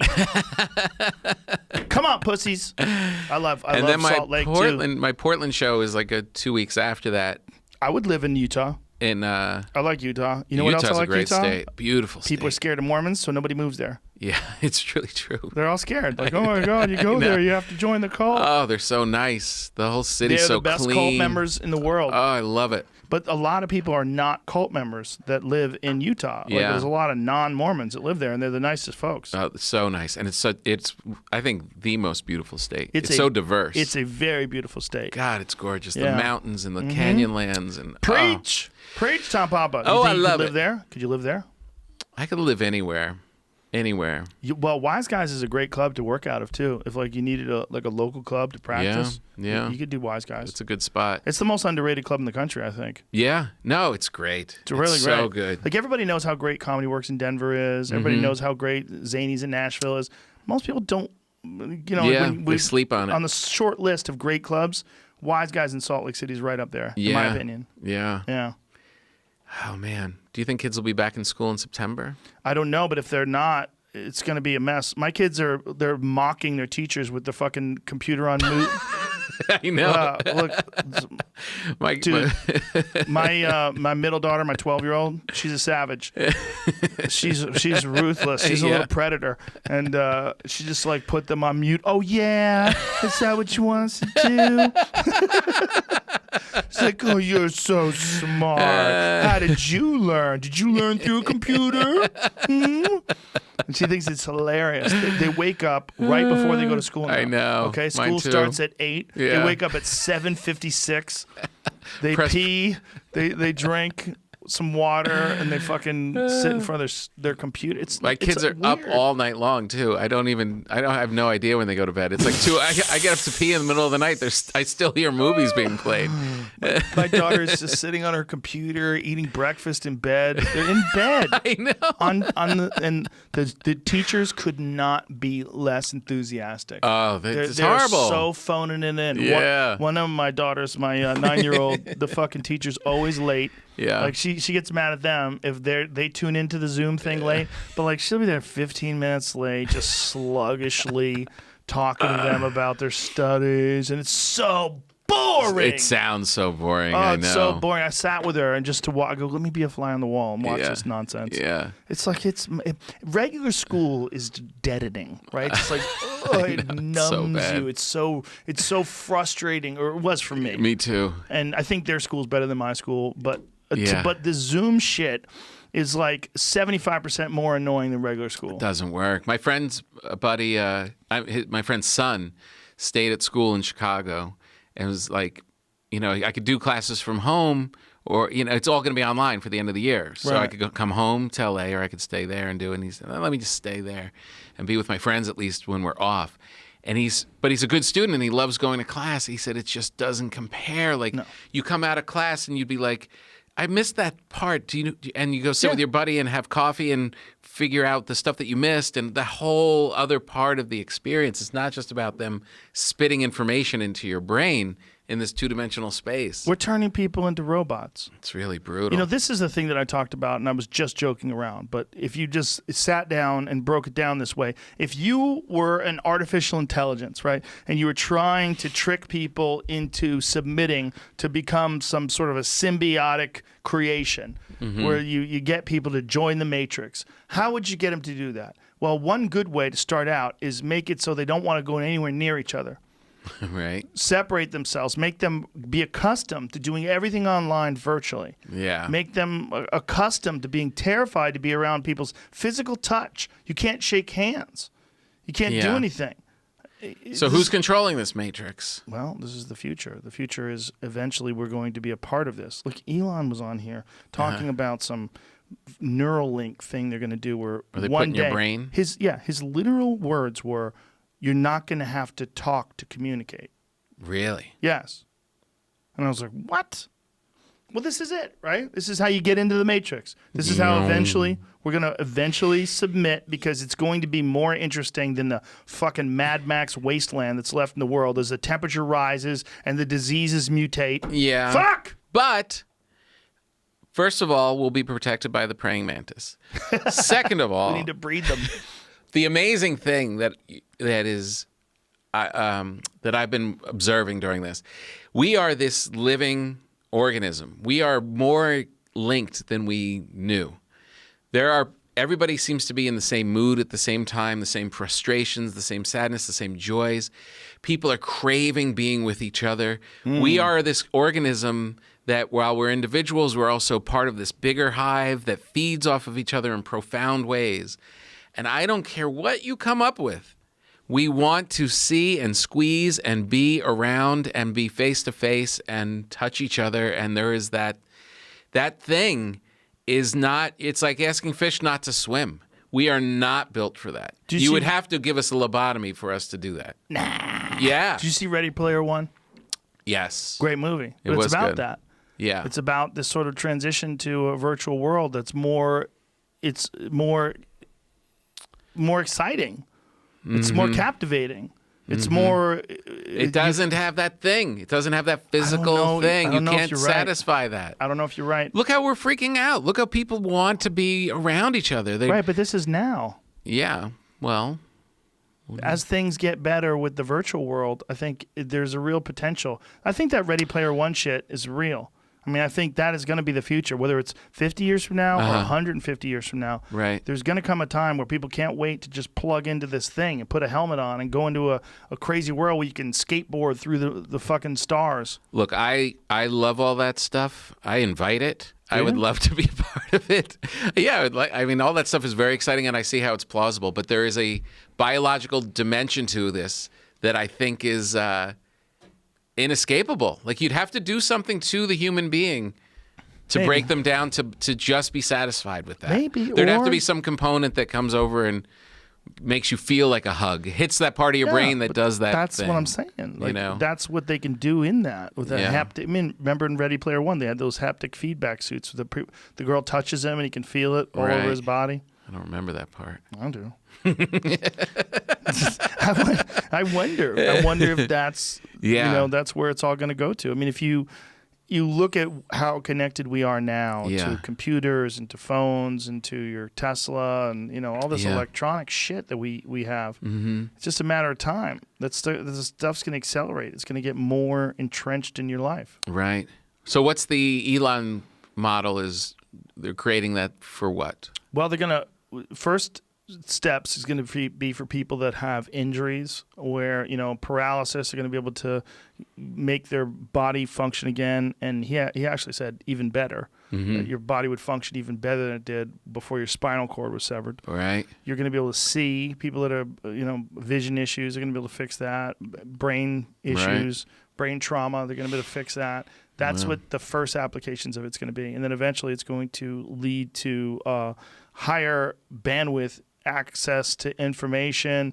And the way he was saying it, people are going to be much more productive when they're on it. They're going to have it. And something, you're going to drill a hole in your head and put a fucking cork in there with wires that go into different parts of your brain and fire it up.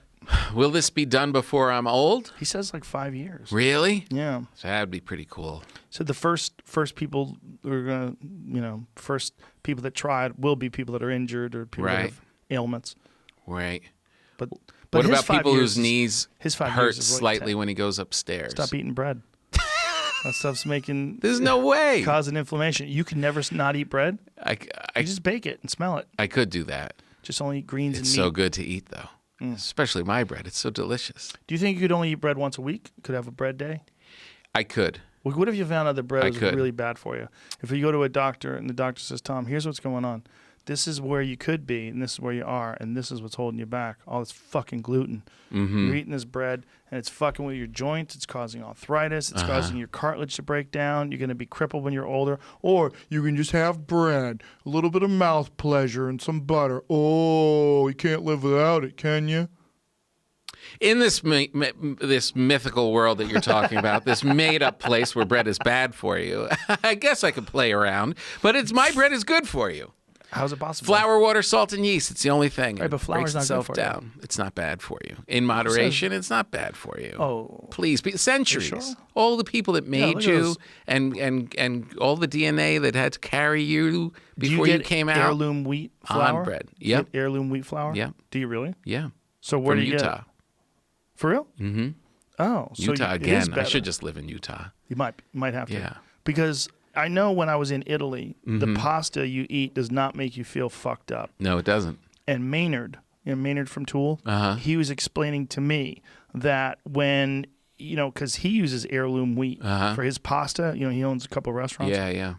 And he was saying that when human beings started fucking around, particularly in America, with wheat and sort of engineering it for Yeah. higher yield, Yeah. they made more complex gluten. There's Right. more glutens in the wheat, and it's a higher yield. So, like, if they have an acre of the old wheat, it would only grow a certain amount of wheat, and it's like much more now for an acre of this new wheat. But the problem is our bodies don't know how to digest it properly. Right, right. And that's why people develop all these fucking weird gluten intolerance issues It makes that sense. no one had before. Yeah. And also, when you go over here, everyone's so fat. But if you go to Italy where they eat pasta every day, they're not fat. Yeah, exactly. And, I've said this 1,000 times, but the other stuff that's in our bread that you get from the supermarket is making you sick. It shouldn't be 30 ingredients. There should be 4 ingredients. Like what other Flour, stuff do they water, put in salt, it? and Just yeast. preservatives? Preservatives, sugars, Dude, I different bought some bread. variations of sugar. I bought some bread from the farmer's market. It was stale in a day. Yeah. I bought some bread from the supermarket. I bought it 3 weeks ago. I know. Had a sandwich the other day. It was great. I know. It's still good. I know. It's crazy. I know. That's not good. It's not good. Well, they're doing all this great stuff. All these farmers are growing wheat that was grown in the region where they farm throughout centuries. So they're repopulating it with the stuff that was indigenous to that region. Really? Yeah. Does that make it better? Yeah, it makes it better because it's natural. It's just real. What are you doing? You gonna make me smell I'm just it? going to show it to you. Look, let me smell it. I've given you a lot of bread. Look, isn't that the best bread I've ever given you? It smells very good. It's really When good. did you bake this? That came out last night. Oh my god! Can't Yeah. wait to eat it. Let's let it sit there. So beautiful. It's a masterpiece. Look at that. I mean, I'm getting better. You are. Now, how do you eat your bread? Do you ever put a little Nutella on it? Do you get crazy? No, I gave Ali Wong a loaf of bread during quarantine. I've been bringing bread to my friends, just Yeah? dropping it off. And her husband put, it looked like a block of Nutella on it. Whoa. It was like more Nutella than bread. I have a picture that I was going to send to you. So good. Of your bread with Nutella on My it. favorite is my favorite thing. I like doing lots of different stuff with it, but my favorite is cream cheese and sardines with capers. Ooh, God damn, I like what you're saying Oh, right now. Keep it is talking. so Let good. me get my pants off. Cream cheese and sardines. That sounds fantastic. Oh, it's so good, and some capers on it. Oh, my God, dude. Here you go. That's your bread with Nutella. Look at that. I put it up. I put that it on was my Instagram. bread. Oh, that was that's on it Yeah. fat butter actually. That is the on it. It's got What's fat hazelnut. It's got chocolate and hazel. It's one of the on it. That's actually good. Wow. And good for you. That stuff. Oh yeah, That's right. I got to get some of that. Yeah. Ooh, that looks good. Why did I think it was Nutella? That's it before. I got pre and after. Look at Ooh, that. yeah. Looks so good there. It does look good. It looks even better. It's really Yeah. good. What's in there? Does it say? Does it say in the post? In the Jamie? post? Jamie, scroll up. On it, chocolate hazelnut fat butter. Yeah, baby. Chocolate hazelnut fat butter. baby. That's good for you? Oh yeah. Chocolate hazelnut fat Yes. butter. Don't be a Wow. pussy. There's not one word in that. Chocolate hazelnut fat butter. Yeah. Yeah, Good stuff. On it fat butter is a great way to get healthy fats. Oh, I love man. that stuff. I just scoop it out.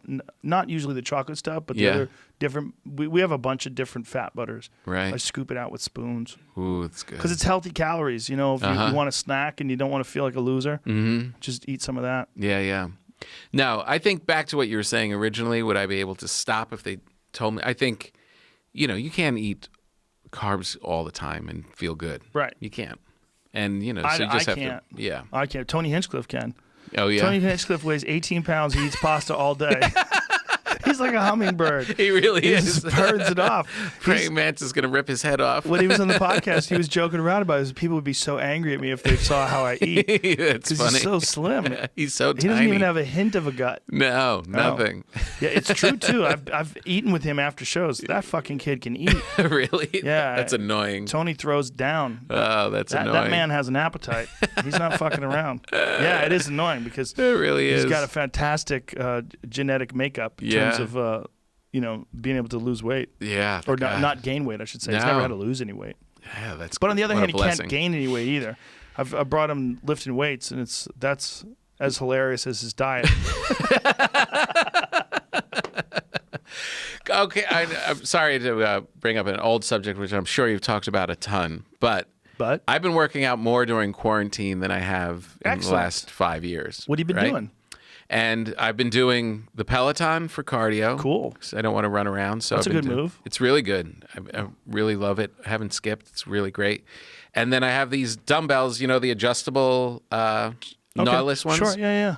I've been using those. Great. And doing those weights in the middle. But everything I see online is all kettlebell all the time. And is it that much better? I've never worked out with a kettlebell in my life. Well, you certainly can get a great workout with dumbbells. You can. Yeah, for sure. I mean, it feels great. But I can show you how to use a kettlebell, and you can get an understanding of why so many people like it after the podcast. Yeah. They're really versatile. Yeah. And the fact that you're swinging them, you're using a lot of your whole body, you're using your legs, and Right. you're using your core, and when you're balancing them, you're tightening your core, you're using your spine and your shoulders and your arms. Right. I love them, but I've loved them for a long time. Yeah. I just think it's a great exercise for functional strength, meaning like when I lift a lot of kettlebells and I do it a lot, Yeah. I feel like when I do martial arts, I have more strength. I move better. My legs move better. My body moves better. Because you have to use everything. Like say if you're doing like what Steve Maxwell would call a man maker. I think that's like clean, press, squat. It might have renegade rows in there as well. But the sequences of movements, right? Right. You do these you could burn yourself out really quick on these sequences of movements. Right. Because the dumbbells are isolating. They're good. No, you can do cleans and presses and stuff with dumbbells. Yeah. It's just not the best thing for windmills or for some other kind of exercises that you can do with the kettlebells. Kettlebells are just really, really versatile. Yeah. But it's hard to get one right now. Everybody sold out when the quarantine hit. On it, we're still sold out. Oh, really? Yeah, we have a big sale that's going on right now on it, but we don't have a sale through the whole month. But the kettlebell sale doesn't kick in until the last week of the month because we don't even have them in stock. Wow. We They just sold out. We sold out so quick, and it's hard to get them right now because a lot of these places that manufacture them are shut down because of the quarantine. So they couldn't restock them for us. Oh. I wonder if now that sporting good places are open in LA, you could probably get stuff there. Maybe. But where are they getting it from? Yeah. I mean, Whatever they had in stock all these before. companies are out. I know Rogue hired another company stateside, I believe in Rhode Island, to start making their kettlebells because they were getting a lot of their kettlebells overseas. Yeah. And, it's just like fucking everything's shutting down, man. Right. Yeah. Yeah, they got to open it up. But once you get them, Yeah. there's so many great workouts that you could find online. You know, Yeah. Keith Weber is a great resource. He's a guy that I've talked about. He's been on the podcast before, but Oh, yeah. he's got this great extreme kettlebell cardio workout that you could just use one 35-pound kettlebell and you get an amazing workout. Wow. Yeah, Yeah. that'd be cool. I mean, just to vary it up because it's, we've been doing it for like 2 months. I want to go somewhere. I want to go to a yoga class. I miss that. Yeah, I know. Like I miss being in a class with people. I miss jujitsu. I miss. Oh, that's got to be driving you crazy. I miss everything. You can't wrestle around. The biggest thing I miss is comedy. That's the biggest thing. 100%. It's such a weird thing. I think I talked about this with you on the phone. That it's not even like, oh, I just miss being up. You slowly start to change. I slowly go inward. I feel like when I'm writing a lot, like I get more insulated. I get more to myself. I feel like that just socially. When I'm not performing, You mean I'm when you're writing, crawling you're doing inside. great, which is available right now? Yes. Everywhere, wherever books are sold. It'll make you feel good. It'll make you feel good. Yeah, when I'm doing that, no joke. When I'm isolated and I'm in there cranking it out, I get it a little different. Yeah. But then I could go out at night and be out and Social. It resets it. Yeah. And this is now, being in quarantine is like I'm writing the book without having any outlet. Yeah, we miss that clubhouse environment. I mean, the Comedy Store is a place where it's like all these comics that travel all over the country. We get together and be with our own tribe. Mm-hmm. You know? Yeah, it's a big part of it. I know. It is a big part of it. And I know. now we're not even supposed to be. I mean, people were at the beginning of this podcast like, why are you allowed to do that? Like they were saying I shouldn't even be allowed to do this. Right. Even if I was testing everybody. I'm like, look. Yeah. But I think it's also because people are out of work and they're like, why do you get to work? Like, you know, it seems Right. But why does anybody get to tell you can't work? That's what the real question should be. Yeah, no That's kidding. the real question. Right, exactly. I know. You got to get people back to work. Well, that's that thing, that balance. And it's like, I think we've gone pretty far that one way. Yeah. And now you're going to really start hurting people. Utah doesn't give a fuck. They're like, let's go. Well, in Texas, controlled let's ways. go. But, they're not being mindless about it. They're not being irresponsible. They're Look not at saying, this. come out, old people. California State University campuses to remain closed through fall semester. You fucks. They're going to make California just a bunch of just veal. We're going to be veal over here. The whole rest of the country is going to be out there getting that herd immunity. I wonder if they're going to charge you, like if you go to All classes, 500,000 kids, students, I should say. online. Yeah. Online, though. Fuck I wonder off. if you'll still charge you full tuition and put it online. Of course they will. Of course they will. Dude, fuck off with all this. If I was going to college right now and I found out that this was California, I would switch. I'd be Yeah. like, I'm getting out of here. 100%. My to daughter's not move. going to find out till July. You have to go move and pay out-of-state tuition fees at another school now because it's state schools. So that's like Right. best Yeah. option for a lot of people. I would move. Oh, that's brutal. I'd be like, fuck I it, know. I'm going to Texas. Wouldn't you? Yeah, I probably wouldn't be going to college right now. Bro, but I think finding- My daughter's for going to go mental East health, Coast, and she's I not going think to find out for a while. mental health, I think it's terrible for kids to be sitting in front of a fucking computer all day doing school with no friends around and not being able to mingle and have That's a good what my time. daughters call it, school with no friends. It's awful. Yeah. this might lead to no football for the fall because they've Yeah. sort of discussed if Would these have to kids be. can't be on campus, then they're not going to be playing the games then. Meanwhile, Sure. And China, they're all spitting in each other's mouths and lifting weights. They're getting ready to take over. yeah, and that's a good point, Jamie, because then, they don't just play California schools. They play the rest of the country. I was just looking up the Big Ten, which is where Ohio State plays. And Yeah. looking up some stuff. There's a discussion of maybe just having an all in conference schedule, so like teams don't have to fly; they can just drive buses. right. I wonder how right. Vegas is going to handle it because, like I said, my friend Nick, his restaurant opened up at half capacity. But I wonder how I have a show in Vegas that's sold out at that Park Theater, whatever the fuck that is. Uh-huh. The When? one next to the July, July? first weekend of July. I know you've done outside comedy before. Do you think that's a Terrible. potential? I don't enjoy like it. amphitheaters. Yeah, or- you could. The audience likes it. We don't like it. Yeah, okay. Yeah, it's okay. It's okay. I mean, Yeah. I did one in Mountain View in San Francisco this past year. I did one in Salt Lake too. It's just Yeah. not as good. Dave and I did one in Salt The Lake. energy just goes up into the sky. You don't get to really feel it. It's not really that good. Speaking of up in the sky. Oh, geez, there he goes. like drive-in things have popped up in the last couple of weeks. I don't know how successful they've been, but I saw like music, right? EDM, and then I think a couple comedians have tried to Oh, do really? parking lot comedy or something. But Yeah, my wife kept saying that I should do drive-in comedy. She's like, do it She's before trying to anyone get you else out of gets the the house. idea. Yeah. It's like, yeah, you should go do drive-in comedy. Get the fuck out of here. I know. She is kind of over me. Yeah, people find out whether or not you really like somebody. Yeah. Tom's not going to have any. No, I'm He's okay. scared. He's terrified. I'm not terrified. I love it. Little horrified. I have to do 2 more things after this. What do you got to do? NPR, KPCC. Both those things pot would help both those. It's true. Then I got to drive my car home. Let the car drive herself. It does drive itself. It smells so good, though. Do you want some? Little? Just a little baby. No. No? Okay. Forget it. The new driving option, the Tesla one that you have to pay for, have you done that? The what? Self-driving thing. There's a new update that came out that you actually pay for. No. Yeah. I didn't see that. Yeah, there was a new one that came out. You have to pay for it? Mm-hmm. Yeah, like $4,000. What? Oh, maybe my car isn't equipped for it. What year's your car? It's, what are we, 2020? It's probably 2015. Oh, it's a piece of shit.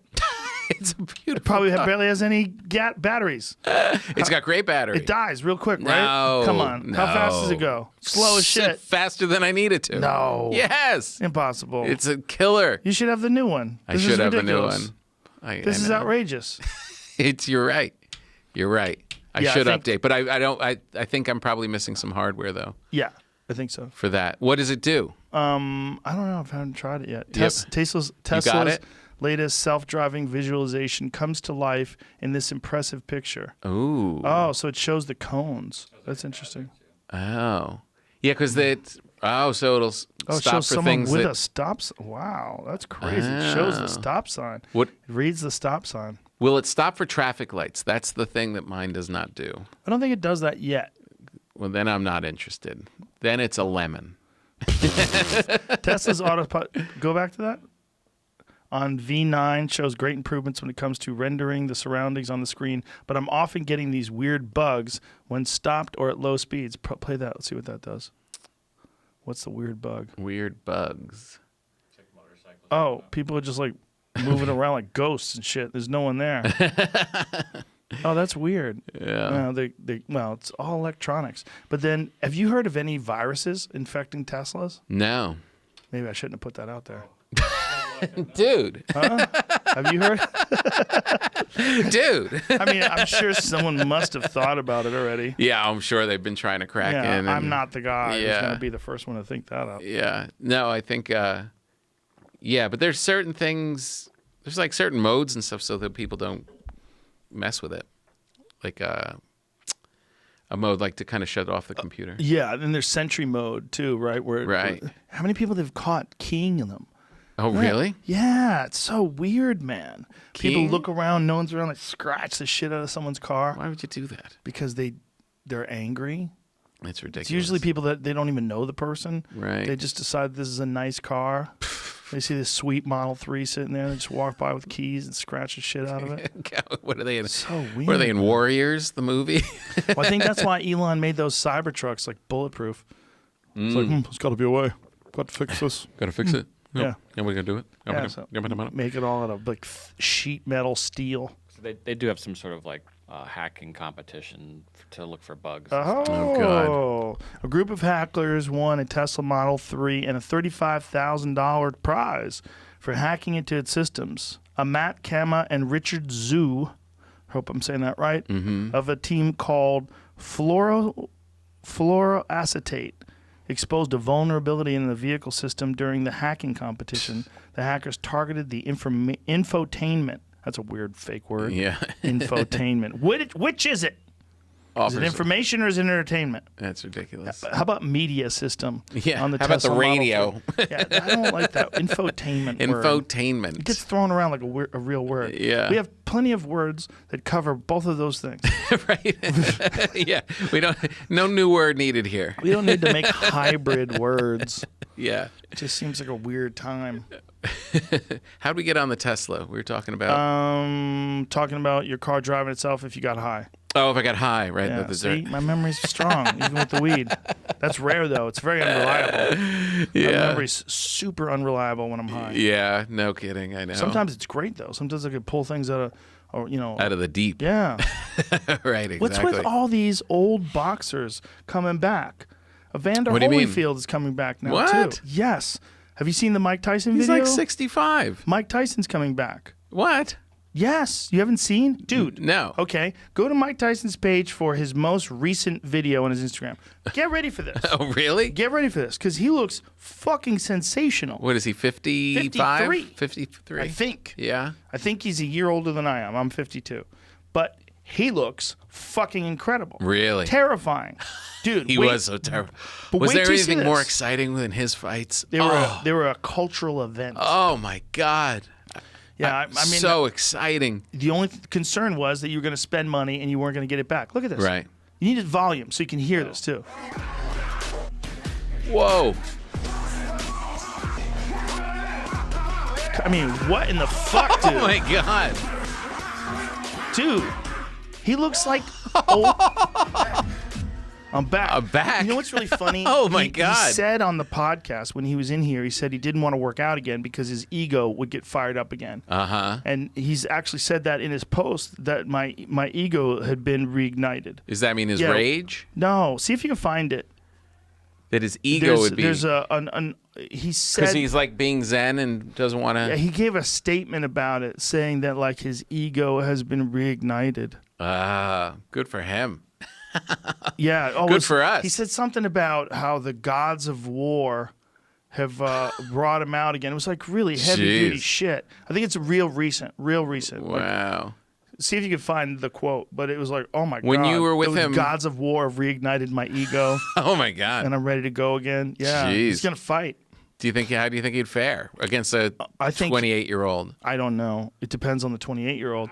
But I think that you for sure need a guy who's really good at fighting to keep him off you. Yeah. Even if you're in your 20s. Right. Here, Mike Tyson explains his desire to fight again. I feel unstoppable now. The gods of war have reawakened me.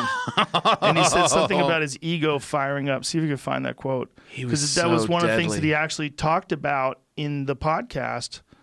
The gods of war have awakened me. They've reignited my ego and want me to go to war again. Holy shit, that's so terrifying. That's so terrifying. Oh, that's Here's great. the thing, man. If they don't drug test him, Uh-huh. if they don't test him for hormones, Yeah.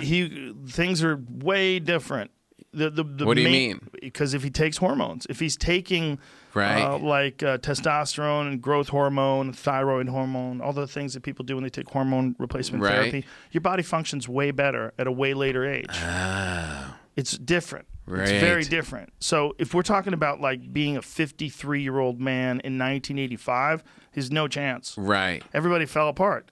Like you'd have Yeah. to like be a really, really, really rare person who doesn't take hormones and can perform like a 30-year-old when you're Right. in your 50s. But when you're on hormones, you can kind of do it. Can you... There's like there's a few guys that were in the UFC. One of the bigger examples is Vitor Belfort. Vitor Belfort, who's a phenomenal fighter, a real legend. He won the first tournament that I ever worked on. That was at UFC 12 in 1997. So he was 19 years old back then. Okay. And then when he was in his late 30s, he had a giant resurgence. And it was when they made testosterone replacement therapy legal for fighters. Oh. Yeah. So there was a bunch of fighters that got on these testosterone replacement therapy exemptions, and they're taking testosterone, but they had an old man's brain, but their body Right. moved like a younger man. So it's basically they had all of the experience of a lifetime of fighting, but Right. because of the hormones, their body actually performed like someone way younger than them. Like how much younger do you think? I don't know. It depends on the body. It depends on what kind of damage you're dealing with. Right. Like what's wrong with you. Yeah. Whether or not it can bring you back 10 years or 5 years or who knows. But Yeah. with these fighters, the thing is they were never really out of shape.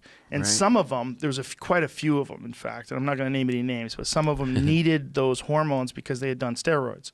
So when you do steroids, it shuts down your endocrine system. Your endocrine system doesn't make the proper hormones anymore. And so they needed, it was a real weird sort of conundrum because everyone was kind of knew this, Yeah. but there was a weird loophole that went on for a few years. It was a real gray area in MMA. And so say a fighter could go to the doctor and say, hey, I want to get a blood test and see what my testosterone levels are because I am feeling very tired. Right. And they look at it and they test. They go, oh, look at this. Your testosterone levels are low. You could take this hormone and inject it into your body every week. Now you're eligible for testosterone replacement therapy. Right. But the thing is, they might have, like, the whole reason why they needed it in the first place might have been that they were using it illegally. So it's a weird thing you're rewarding because the testing wasn't very good. And some of these guys that are a part of this, were a part of this testosterone replacement therapy thing,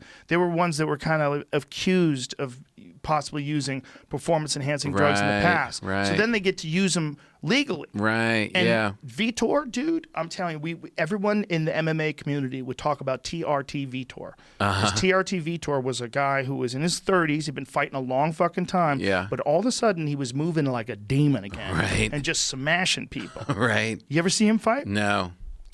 Do me a favor, pull up Vitor Belfort versus Luke Rockhold. Because that was one of the perfect examples. And they're fighting, I don't know if it was in Brazil or what. Yeah. But Vitor had muscles on his teeth when he was weighing in for that fight. Oh, my God. It was crazy.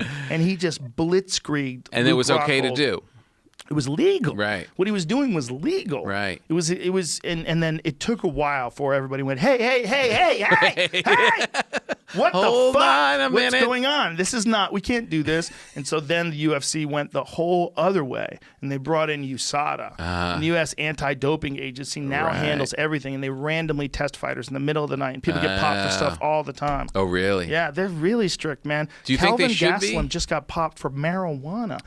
They have a pretty liberal Jeez. range. It's a pretty generous range that you can have. So watch this. First of all, look at Vitor. He's the one in the red. Yeah. Just fucking Just a rock. shredded. Now watch this wheel kick. Check this out. Set it up. Bang! Oof. Dude. Jeez. Dude, fucking Vitor, when he was on the Jeez. TRT, was one of the Look at scariest his guys back that ever lived. up into his traps. Yeah, look at him. Oh, my God. Yeah, dudes avoided the fuck out of him. Look at this wheel kick. Oh, God. Dude. It's like a pit bull. Oh my goodness, he looked like a demon. He looked like a demon back then. There's a few of his fights from that era rather, that were just absolutely terrifying. Do But you think that it should be that strict against these drugs in Yes. the fighting? It should, yeah. Yes, it's because it's competition. pure, yeah. It's not for your health. I mean, Right. I take testosterone replacement. I think for your health, it's a good move when you get older. It Right. makes your body work better. But for fighting, there's a weird gray area. Like when should it be legal? Yeah. Like, you're going to let people take it after they're 45? Or Right. My point is, if they don't test Tyson and Holyfield Yeah. and all these guys for testosterone replacement and growth, we might see some crazy shit. We might see some Like, great and fights. He's a Some perfect fun pay-per-view. I do not know. Maybe he's not on anything, and maybe he's just a special athlete. Right. Lord knows Herschel Walker was. Herschel Walker was Yeah. a guy who fought in Strike Force after he played in the NFL and was really successful. It was Yeah. terrifying. Like, people were avoiding him. Yeah. People that were like lifelong martial artists, like, fuck that guy, because he was a super athlete. And Super athlete. obviously, Mike Tyson was a super athlete when he Oh, was my young. God. No one, when they're 20, usually can move like that. And Yeah. here he is, 53, moving like a world champ, throwing bombs. Again, it's only on the pads. We don't know what happens if he spars. Right. But still. you have to Like the praying surmise. mantis, if he makes the first move, You have to. he's going to rip your head off. You have to look at that and go, look. Let's not get crazy. Look how fast he's going. I know. Look how scary he is. That's what makes us think of Mike Tyson when he was in his prime. Oh, when he'd come out, no socks. Oh, my God. Just those leathers. Dude, Oh, my favorite ever was the Marvis Frazier fight because it was really like an execution. yeah. It was Marvis Frazier also was like a really good fighter and was Joe Frazier's son. And you knew what was going to happen. In 'Cause like Tyson was just 20 seconds. he was a different thing, man. Yeah. He just It was came a into different the thing. ring. Yeah. We had never seen a boxer like him before, where it was just No. like every fight was an execution. It was brutal. No frills, no nothing, bro. no robes. No sock most of the time. I mean, Yeah. no socks, no robe most of the time. Yep. Just come into the sometimes he ring. didn't even. Sometimes he had a towel around his neck. Sometimes he didn't even have that. God, he wasn't going to be there long. No, man, he was, and you would see the look in the guy's eyes when they would see him across the ring, like, oh my God, what the fuck did I sign up for? So exciting. When you were with him when he was here, Yeah. do you feel like this is still a menacing physical guy, or did you feel like? Well, he's real nice. Yeah, I know he's a real nice guy, but he's still. But does he still have that? You know, guys that were tough in their youth, you still feel that thing. Yeah, but he's terrifying. Yeah. Yeah. Who said it best? What was the UFC fighter that was saying, like, it's like hanging out with a Oh, was it Kevin Lee? I think it was Kevin Lee. Yeah. It was Kevin. It sounds like something Kevin would say. It's like, he goes, it's like you're next to a lion. He's like, right. And he's like, oh yeah, that's Mike Tyson. Like that way to describe it is the perfect way to describe being around him. Like perfect. you just want him to like you. And Right. you want to be nice to him, and you also Be cool. and you can't believe he's here. Yeah. You know he's here. It's No, it's oh like a my mythical God. figure sitting next to you. Dude, he asked me about fighting. Like, what did I ever do? And I've never felt more like a fraud in my life. Just The tell him worst. about the stupid shit that I've done. I did a little taekwondo tournaments and Yeah. had a couple kickboxing fights. Like, felt like such a bitch. I could feel it. Yeah, I could the feel worst. it in the air. That's Like, the worst. He's a cultural icon. Yeah. If you stop and think about it, like from our generation, like No. to be around him is like, what? Are you a real thing? You're right here. It's like being with Thor or Zeus. Really? It's like, oh, you came out of the sky and you're talking to me now. So he was a he's- legend. He's going to fight someone, and they don't have a fight scheduled, but also Evander Holyfield. Go to Evander Holyfield's YouTube. I'm thinking he doesn't look as fast. Nope, he doesn't, but he still looks good. Yeah. I'm sorry, his Instagram, not his YouTube. was His Instagram. He posted this was a video of great him champ. throwing punches, and he said, "This is me at 60%. Who wants to see 70%?" Oh, It's like, I've really? been doing this my whole life. Yeah, it was interesting Jeez. because as a person who's a giant boxing fan, and I am, like, Mm-hmm. I see what Holyfield's doing. What Holyfield's doing is he saw the Mike Tyson thing.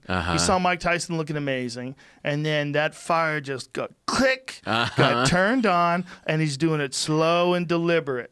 So here he is, like running and shadow boxing, and then there's videos of him. He's jumping rope again, jeez. doing sit-ups. He's in but good shape. Oh, dude, he was in great shape when he was here. But look at Wow. this, shadow boxing, and then there's a video of him. Well, that looks pretty good. I didn't see that one. Where Let me go to all the videos. Did I mention I've been doing the dumbbells?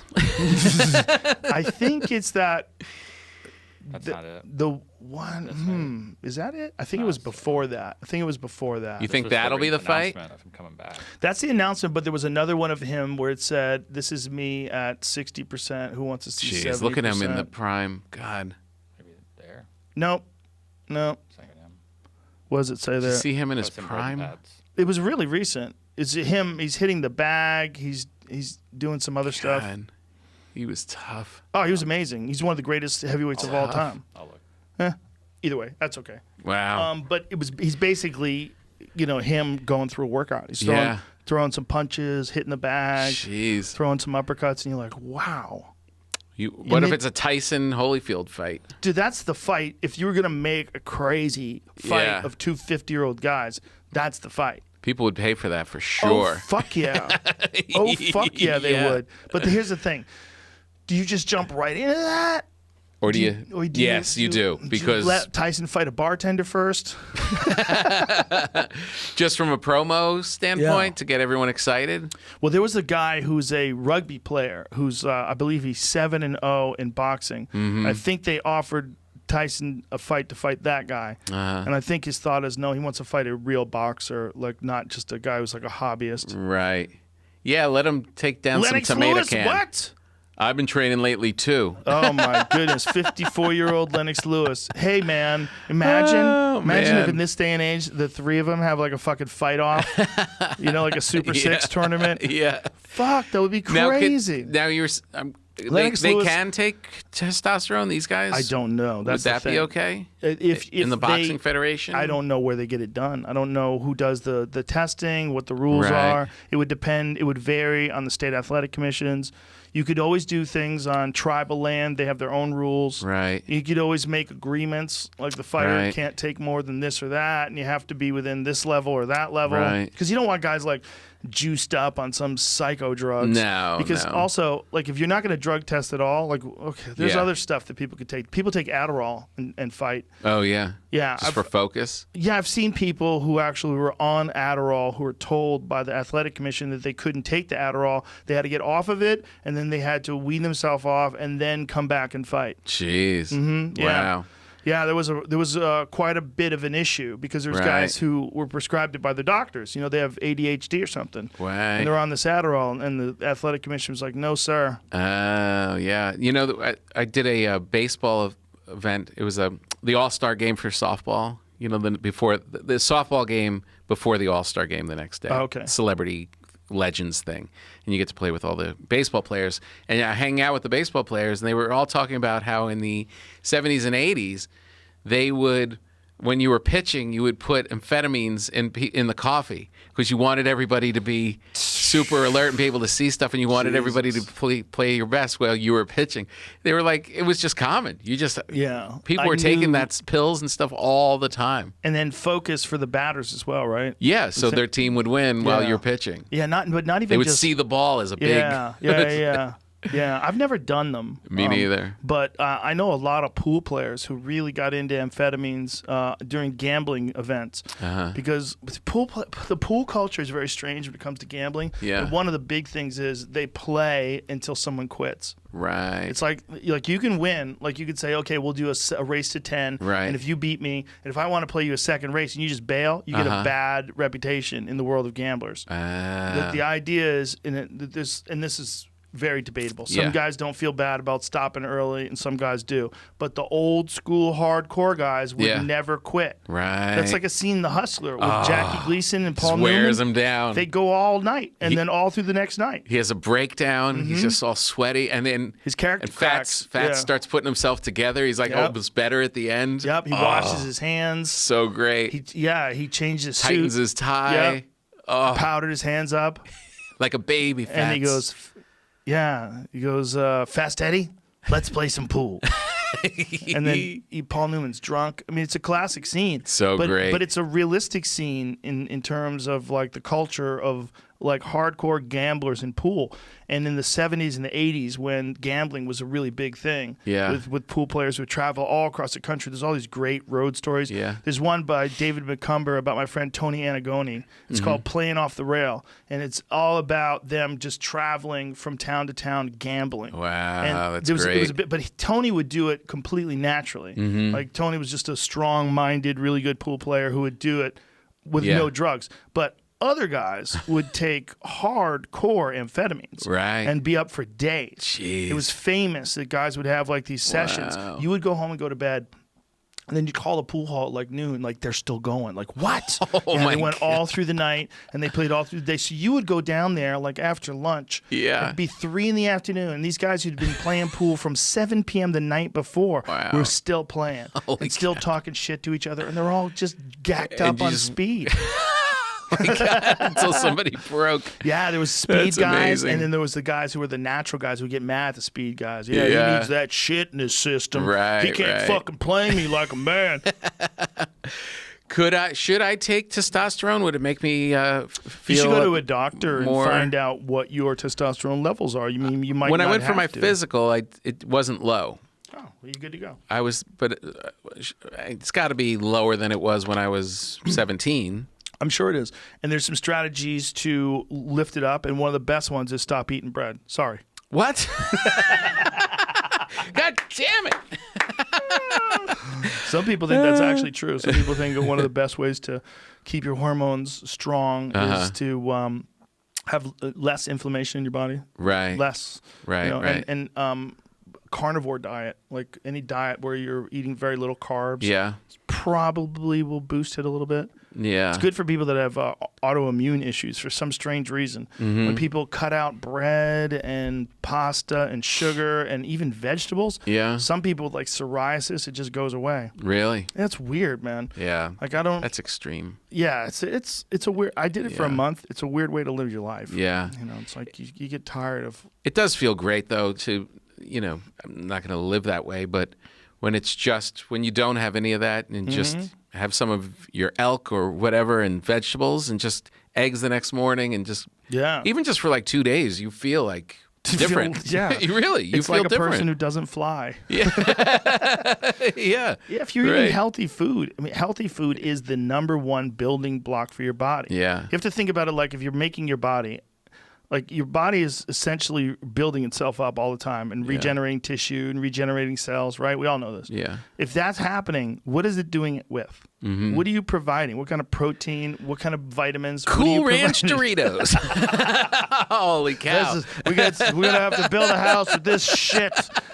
And it's got to build your body with this horrible foundation. You should almost look at it that way. Yeah, that's a good way to look at it. I don't think there's anything wrong with eating a little bit of bullshit every now and then. Sure. But you're literally using it as fuel. Right. To power your body. Yeah. Like you want to give it the best fuel possible. Yeah, of course. Of course. Like I know people like my friend Cam Haynes, he pours water into cereal because he won't use dairy. Mm-hmm. What about a nut milk? You'd never catch that motherfucker drinking nut milk. Nice little He's almond too milk. hard. He's too hard of a man. But he pours water onto cereal. I'm like, what the fuck? Just don't eat cereal. Don't eat man. cereal, yeah. But he wants the cereal, just doesn't want any dairy. Some people just look at food as fuel. It's just fuel. I know. That's all it is. Yeah, and look, if you're living that way, that's fine, but not me, baby. Not me, baby. No. A bottle of wine, restaurants. some nice bread, some nice cheese. Once in a while, sit outside with your wife and just have a nice little moment. Yes. That's not about fuel. That's about something else. Yes. It's about living your life. Yeah. There's enjoyment. There's pleasure in those meals. Yes. 100%. Yeah. Is it like pasta? It's like I was talking to Adam Perry Lang about food, what he calls comfort food. I'm like, yeah, that's a good name for it. That expression that people love to use, comfort food. Yeah, I mean, because that's kind of what's happening. It's like giving you a hug in your mouth. It is. Yeah, it's a big cuddly grandma's Some boob. real good mac and cheese. Right in between grandma's big boobs and her house dress. Yes. You smell the flour on her apron. Yeah, come on. Oh, whatever you grew up with like that. Yeah. Oh, it could just make you 5 again. Especially like things that are like cheesy, like stews or you know, like just pasta with melted cheese and sauce, like lasagna. Like, come on. Lasagna is such a great creation. Oh, it's so good. I mean, whatever wizard figured out how to put together that concoction. Because think of what they're doing. Like, hold on, I got a fucking idea. we taking some pasta on the bottom. We doing some pasta on the bottom. I'm gonna put a pasta on the bottom. I'm gonna put a sauce. I'm gonna put a cheese. More pasta. Don't forget the meat. Don't forget the meat. Oh, the fucking pork. It's all about the pork. We are gonna have 3 times meat. They just times meat. Stacked it in there like this meat and pasta cheese sandwich. Another layer? Yeah, another layer. The tomato sauce and and you know there's no if, ands, or buts. That's not good for you. You don't give a fuck. Oh my God. No one's got nutritious pasta that's like lasagna. There has never been an athlete that was at the podium with a medal around his neck saying, I'd like to thank the people that made my lasagna.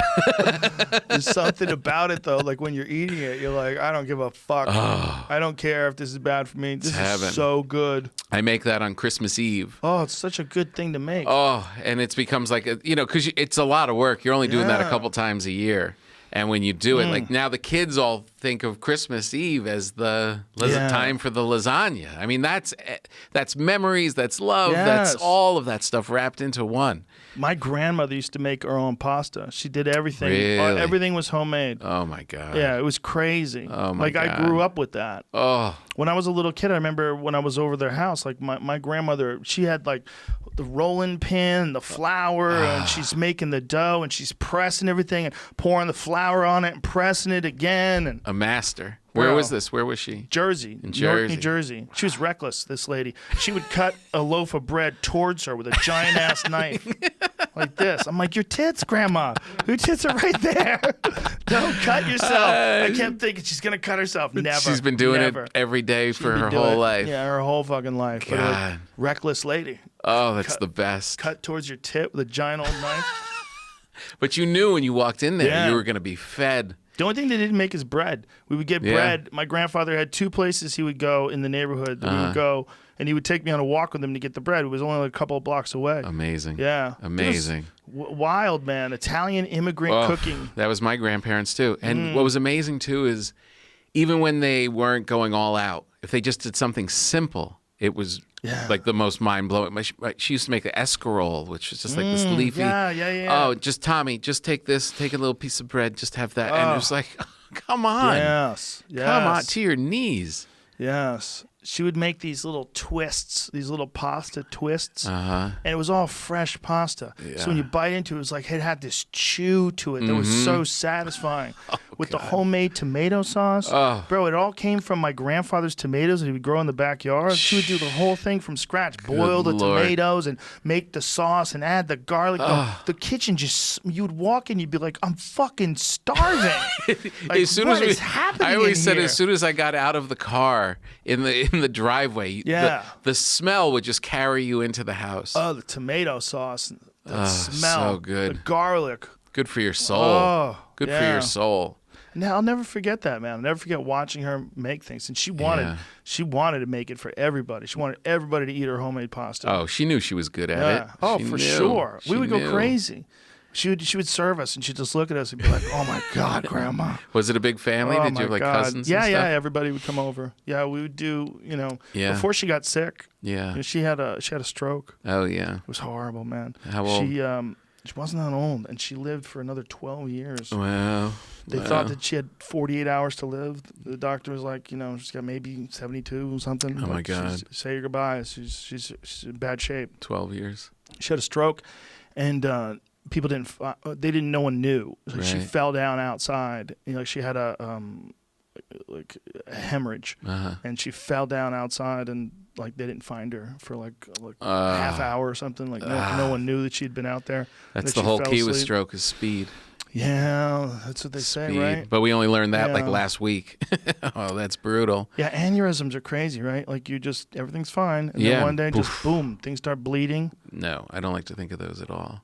It's terrifying. God, but you got enough years in where she was cooking. Yeah, but when it you was were also I did, but it was also for life for me, for a life lesson to see someone who you knew was always like this larger than life character. Yeah. My grandmother she was really fun. Yeah. She was really weird too. Like she would wear wigs and shit. she was a strange lady, That's but great. but a powerful lady. Yeah. And then to see her confined to a bed It's for the hard. rest of the time that I saw her, and then when I moved to New York, Yeah. when I was 23 or 24, when I first moved to New York, Yeah. I stayed with them because I didn't have any money, and my grandparents lived in this neighborhood that was really deteriorating. Their next door neighbor, like the DEA, broke down his front door with a battering ram. my He was God. selling crack and shit. Like, Shit. yeah.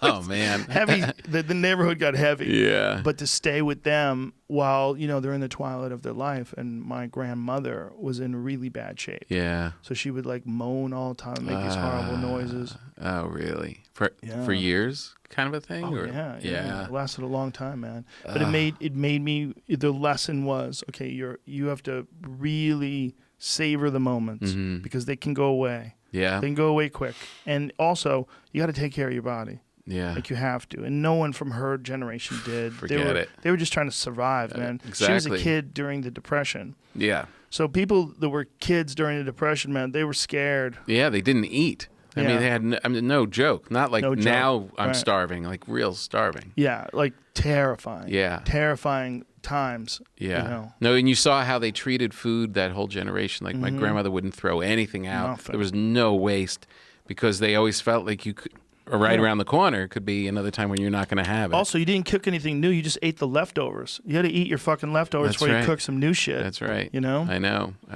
It's, I always feel wasteful when I think of that. Yeah. Well, that's one thing that hunting does, for sure. Yeah. Like, you feel very differently about things that you don't use. Yeah. It's not the same. It's like if I if I don't use, a piece of chicken, I don't feel as bad. Right. But if I don't use a piece of elk, I'm like, oh my God, I feel terrible. Yeah. I'm always erring on the side of cooking too Right. little. Or I make some so I can eat it the next day. But I eat it the next day. Like, I like to eat it with, there's a Chipotle lime mayonnaise that Primal Kitchen makes. Oh, yeah? It's like avocado oil mayonnaise, and it's got a little bit of kick to it. And I eat the elk in the morning with The cold elk? Yes. Yeah. Cold elk with this Chipotle lime Oh, that's mayo. Oh, it's so good. Yeah, it's avocado oil. Oh, Super man, good for oh, you. man. It tastes delicious. That's so good. And it gives you the fats, too, because, that elk's super lean. Yeah, that's so good. Yeah. That stuff is so good. I mean, I've been living on it crazy? all during quarantine. It's crazy, right? So good. Yeah. So good. I mean, even like when I bought one steak during the time from the supermarket, and it just wasn't as good. It's like It's I different. I can't even explain why. It's just a different kind of meat. Yeah, it's just You got to realize those are warriors. Yeah. You're eating warriors. Yeah. Like, I know them. Like, I snuck up on them. Right. Like, this is not it's not conjecture. Yeah. This is fact. This isn't from a pen. I was actually there while they were screaming. Right. Yeah. Yeah. You got to honor that. It's a connection to it. First of all, it's better for you for sure. Yeah. Like, it feels better for you. Like, God damn, this is good. Yeah. And also, there's a connection that just doesn't exist with your food Yeah. in any other way. It's even if you grow something, growing something is great. Like, I've grown vegetables and fruit and stuff and eating it. It feels good that you're eating something. Yeah. Oh, 100%. But when you eat a piece of elk from an animal that you stalked, shot with a Yeah. bow and arrow, that's off the charts. It's gotta that be. connection's off the charts. It's got to be. Yeah, it's. I mean, because weird. even just knowing you and knowing that you hunted for it Yeah. has an effect on my eating it. Dude, I you know can what show I mean? you a video of that animal getting shot. Right. You can almost be there when Right. it happened. Yeah. Yeah, that's Yeah, it's heavy. different. It's different. It's totally different. Well, this is a thing that happened during this quarantine. So many people got interested in hunting. Mm-hmm. But big shift. Yeah. Giant shift. Because people realize, like, oh. This Right. whole food supply chain, this might not be stable. That's right. Like, if you can't drive a truck because everybody's got the zombie plague, Right. like, how the fuck do I get a hamburger? Yeah. I don't get a hamburger. Look Right. at Wendy's is out of hamburgers. Yeah. You know about that? No. Wendy's. Really? Fucking Wendy's. Wow. They ran out of hamburgers. Yeah, they don't have any beef. Jeez. Right. So that's not everywhere, and they don't want people to fucking panic, and they think Right. they can solve all this. And in fact, I think, didn't the government step in and say they were going to start buying people's meat and really? milk to make sure that the supply chain doesn't get interrupted because of Jeez. financial hardship? Jeez. And they want to make sure these farms don't fucking go under. Right. It's where our food can. We're not growing anything. We're not. Where are we getting Yeah. our food? So there's a lot of people that started thinking about hunting. A lot. Right. Isn't it funny? Like all that stuff, cooking at home, How about guns? the bread baking at home, the hunting, all those things that you had to do for centuries. Yes. And then only in this brief moment have you not had to do any of that stuff. You Right. know what I mean? Those food chains like Wendy's, that's a new thing Yep. that it became that easy. And then all of a sudden, it's back to being worried about where the food comes from. Yeah. Like that. Yeah. Well, Yeah. Wendy's says they have plenty of burgers, but they had a small problem at some stores because they deliver fresh beef and they want to Yeah. keep it fresh. Yeah, they ran out. wow. Yeah. Yeah. Crazy. Yeah, Nobody that ever is thought that would crazy. happen to some Wendy's places. Yeah. How many stores was it where they ran out of? It says some. It doesn't. Some. say how It's all of many. them, bitch. Stop lying. You ran out of beef. It's really ironic Yeah. because remember their commercial? Where's the beef? Where's the beef? That's right. That's literally the thing they put back out. Like, where's the beef? Yeah. They're really good at Twitter. Oh, that's what they said? Since you've been asking. Yeah. Funny. Well, it's because that's why their burgers are delicious. yeah. Like That's if you have right. a choice, But you know- 1 o'clock in the morning, that's my spot. Oh, yeah? Yeah, if there's nothing else open, like I know there. If I go to Wendy's, it's way better than most of those burger Right. places. I never go there. It's fresh. Eating the elk too is what's interesting is and it might be what they add to it, but like if I go to a steakhouse and have a steak, I can't sleep that night. Like I'm having meat sweats and just like in your Really? gut. Yeah, it feels weird. I could eat the same amount of the elk and I think I just digest it quicker. I think all that bread bacteria in your stomach, it won't tolerate any incoming troops from You son other of a factions. bitch. You know, because you get the gut flora. I think, you know how that happens? Like if Yeah. people that eat a lot of sugar, for instance, if you eat a lot of candy, Yeah. your body starts craving that shit, and your gut flora wants candy all the time. Oh, really? What is that, candida? That's what it's called, that type of. Yeah. It's one of the gut floras. Right. Yeah, No, I it's- have I have really good gut flora. Not for steak. But yeah, like if I eat a big steak at a steak, but it's also tons of butter and Oh, yeah. you know, who knows what else you're eating with it. It's But always I the think mashed the elk potatoes is just at the lean. end. I think it's just lean. It's very different. Yeah. It has feels an so- energy to it too. Yeah. Deer meat does as well. Deer meat has an energy to it. So Yeah. it's 'cause it's like a.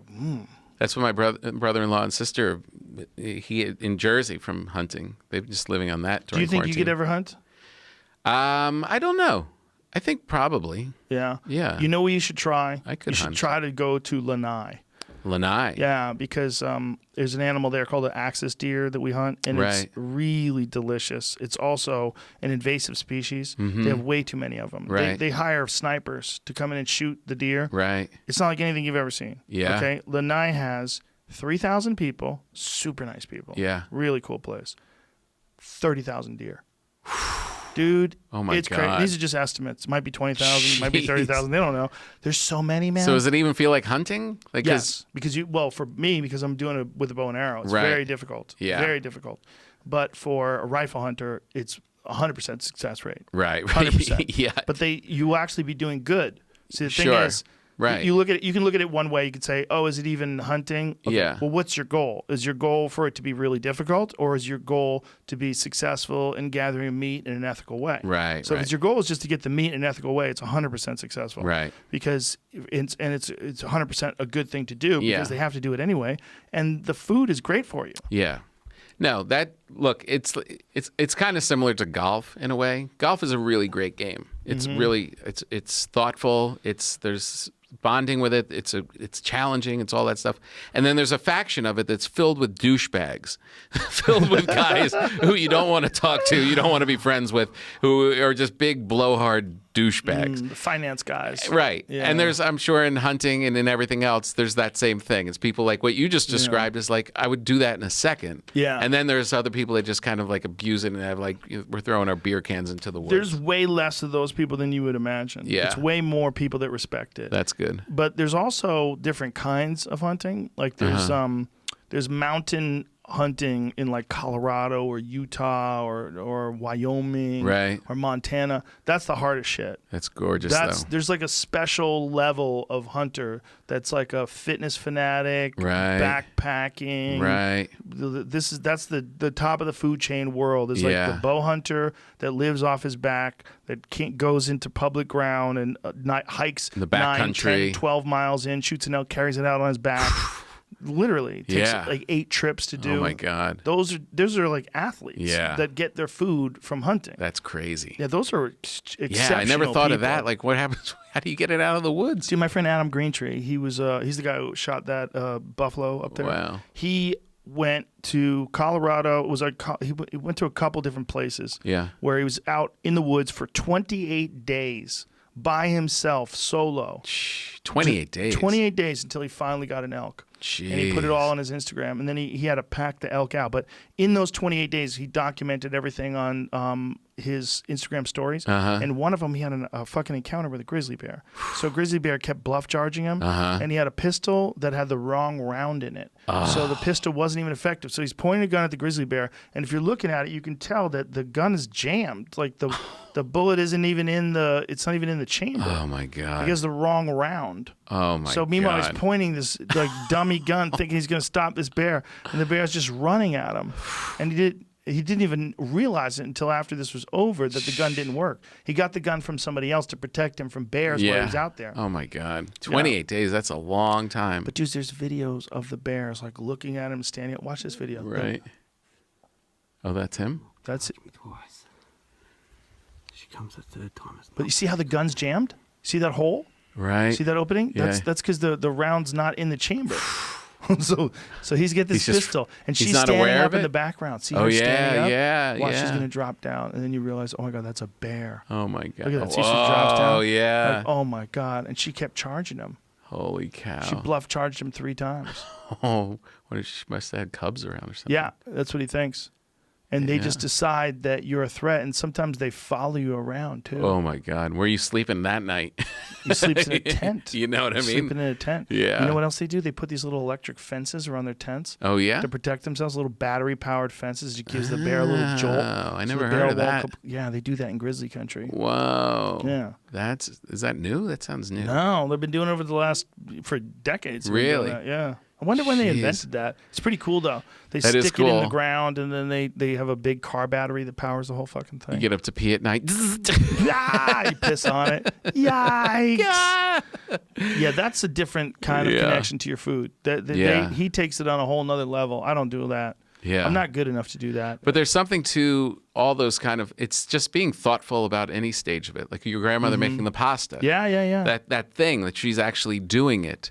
Yeah. That action, it changes it. It changes her relation to it, the relation that she has in feeding somebody else. Yeah, for sure. It's something deep about that. Yeah, and there's something cool too about ethnic food that comes from like the people that are they are the actual immigrants themselves. Yeah. And they brought this food over. I mean, my grandparents came over here when they were young. Like it's not like they were actually driving the boat. Yeah. They were just kids. Yeah. Once they got to America, but they carried with them this like the connection to the immigrants. Yeah. The ones who actually decided they were going to take their babies Yeah. and get on a boat and go across the ocean with no job prospects. Not really sure what was going to happen. Never been in the place before. Didn't even have a picture of it probably. Your first trip is I'm moving there. How Yeah, crazy is that? Fuck.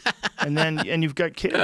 So they came Yeah. over when they were young kids. Yeah. Both my grandparents. Yeah, mine too. Same thing. Crazy. Same thing. Imagine being you if you had no job prospects and you had 2 young children and you go, okay, this is what we're going to do.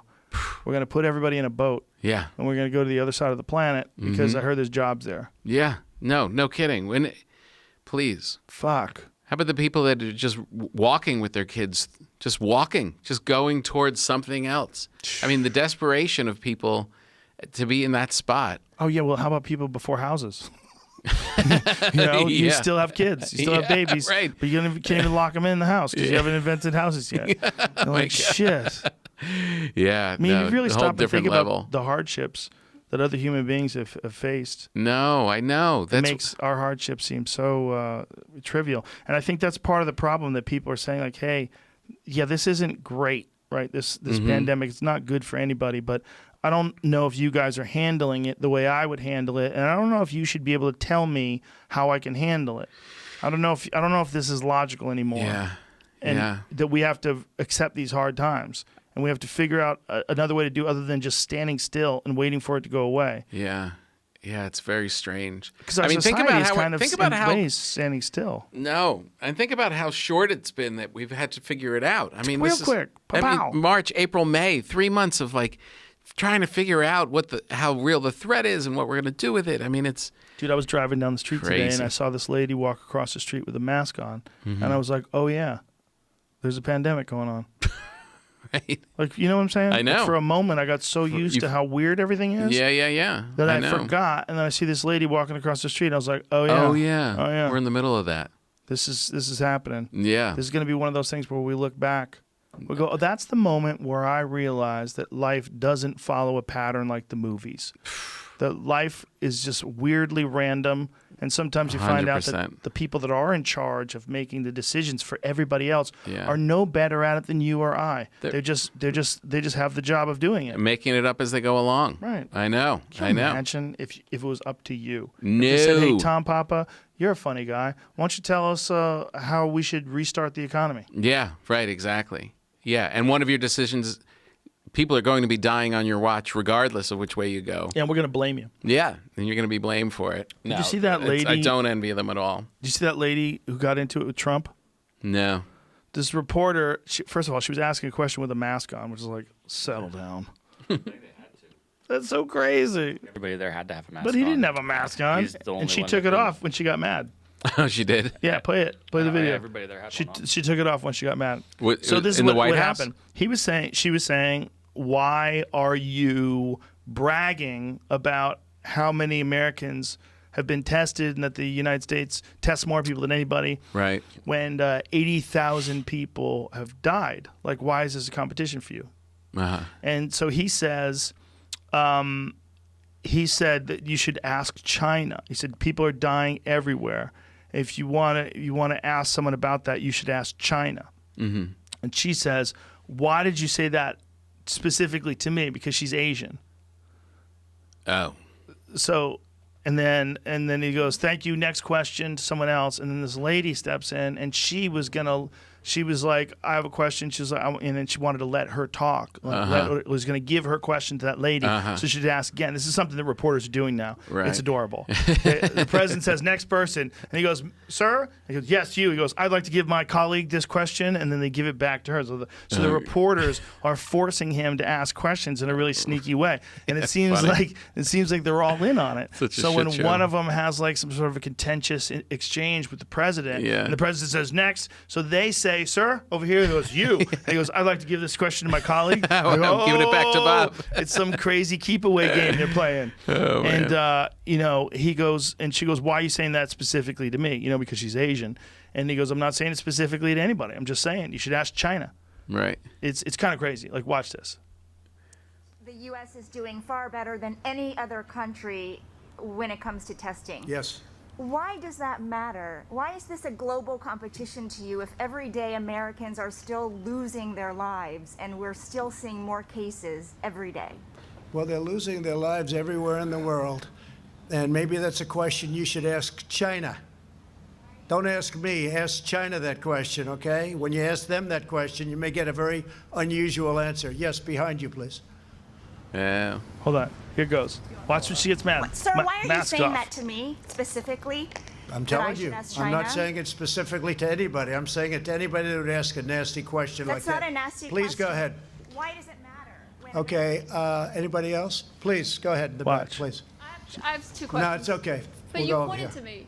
I have two questions, Mr. Next, President. next, please. That you called on me. I did, and you didn't respond, and now I'm calling on Sorry, I just the wanted young to, lady in the back, please. I just wanted to let my colleague Okay. finish. But can I ask you a Ladies and question, gentlemen, I thank just you want to very let my much. colleague Appreciate finish. it. You see, Thank you they very know much. how to do this. They have this little sneaky move. They've done it before. It's been pretty interesting. They've come up with ways to deal with. To get around the angry substitute teacher. It's so strange. So strange to see a guy who's the president, regardless of whether or not you think he's handling anything well. It's so strange to see that. Like that's such. He's supposed to be the media guy, right? Yeah. He's supposed to be the guy that's like Savvy. the savvy Right. television performer guy, Right. And to handle that poorly. Yeah, I It's- know. I don't understand why it would take so little for him to have his numbers would be through the roof. But this is what happens. They're playing a game, right? And they just won that hand Right. because the game is talk condescending to you. Right. Like, why is it a competition to you when all these people are dying? Right. And he said people are dying all over the world. If you want to know why, you should ask China. That's a good answer.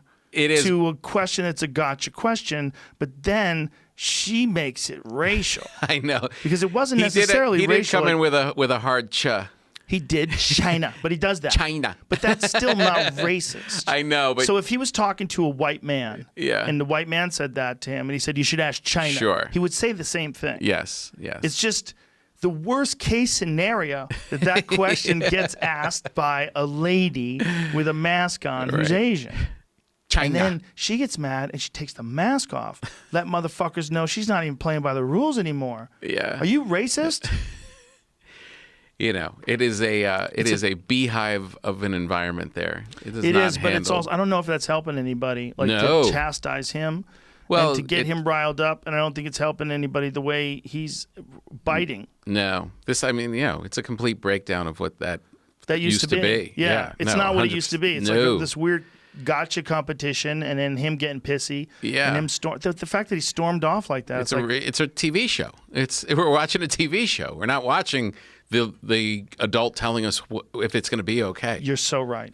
And during a pandemic, that is the worst time for some shit like that. It's the worst. You just want some consolidation of real information. Just tell me how to feel. Dude, I remember after 9/11, people hated Bush. They thought he was really dumb and he couldn't spell. Yeah. And then, that was Dan Quayle, but that was his insurance policy, right? Yeah. Dan Quayle was so boring. No, but people hated Bush going into that. They hated him. Hated him. But then after 9/11, he had some speeches that made even people that I knew that were hardcore liberals like, all right, I love this guy. I love what he's doing. It's a doing. moment when you rally. Yeah, but he really rose to the occasion, too. Yeah. George Bush, after 9/11, he gave people a sense of comfort. That's right. That's He what really you want. did. You see people craving it. We're craving Yes. it. That's why when Cuomo and Newsom speak and they just give you reassuring, very, very controlled. This isn't people gravitate. You're just like, okay, you just want to hear that. You just want to. Giuliani was the same way after 9/11.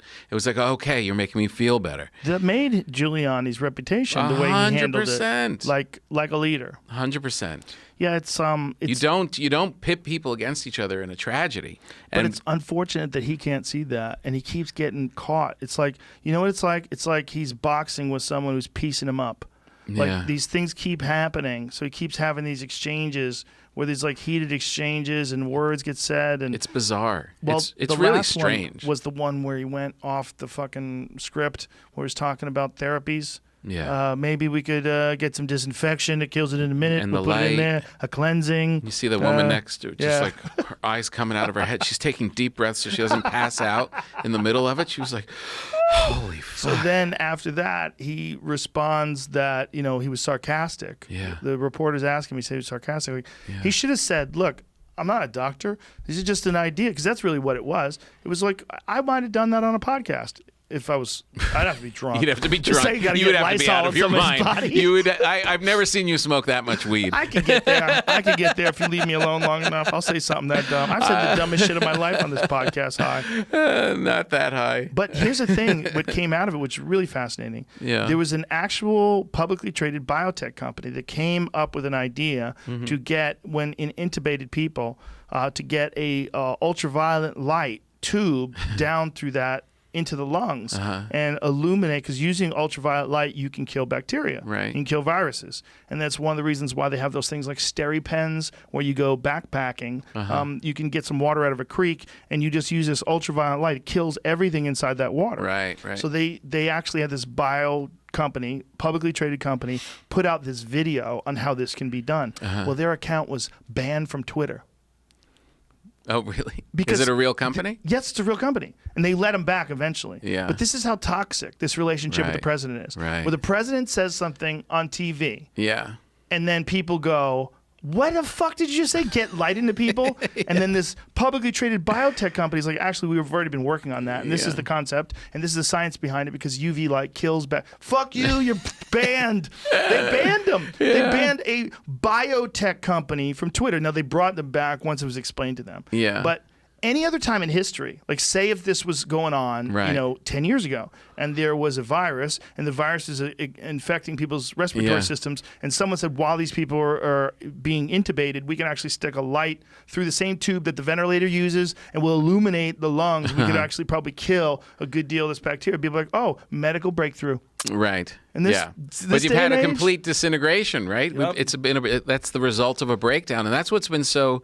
That's why it doesn't work in communist countries. Like, you can't trust the source for your information. Right. That's what we're at in a democracy, where no one can trust the source. We're all scrambling. Like, does this one know? Does this one know? Does this But one it's know? a direct result of his toxic relationship with the press. Yes. Because people who are with him are so with him, and people who are against him are so against him. And it's almost like people with him, part of the reason why they're with him is because they're so against all these other fucking whiny, bitchy, liberal people that side's just so annoying. No, I'm going with Trump. He tells them to fuck off. That's my favorite part. Right. He makes those people angry. Yeah. Yeah, no, 100%. Man, it's a terrible relationship. It's so it's bad for everybody. It's awful, because if at any moment we should be uniting and taking care of each other, it's now. It could make a big difference to us, because Huge it's like difference. If someone could get on television and come up with something that was not just comforting but actually accurate and useful.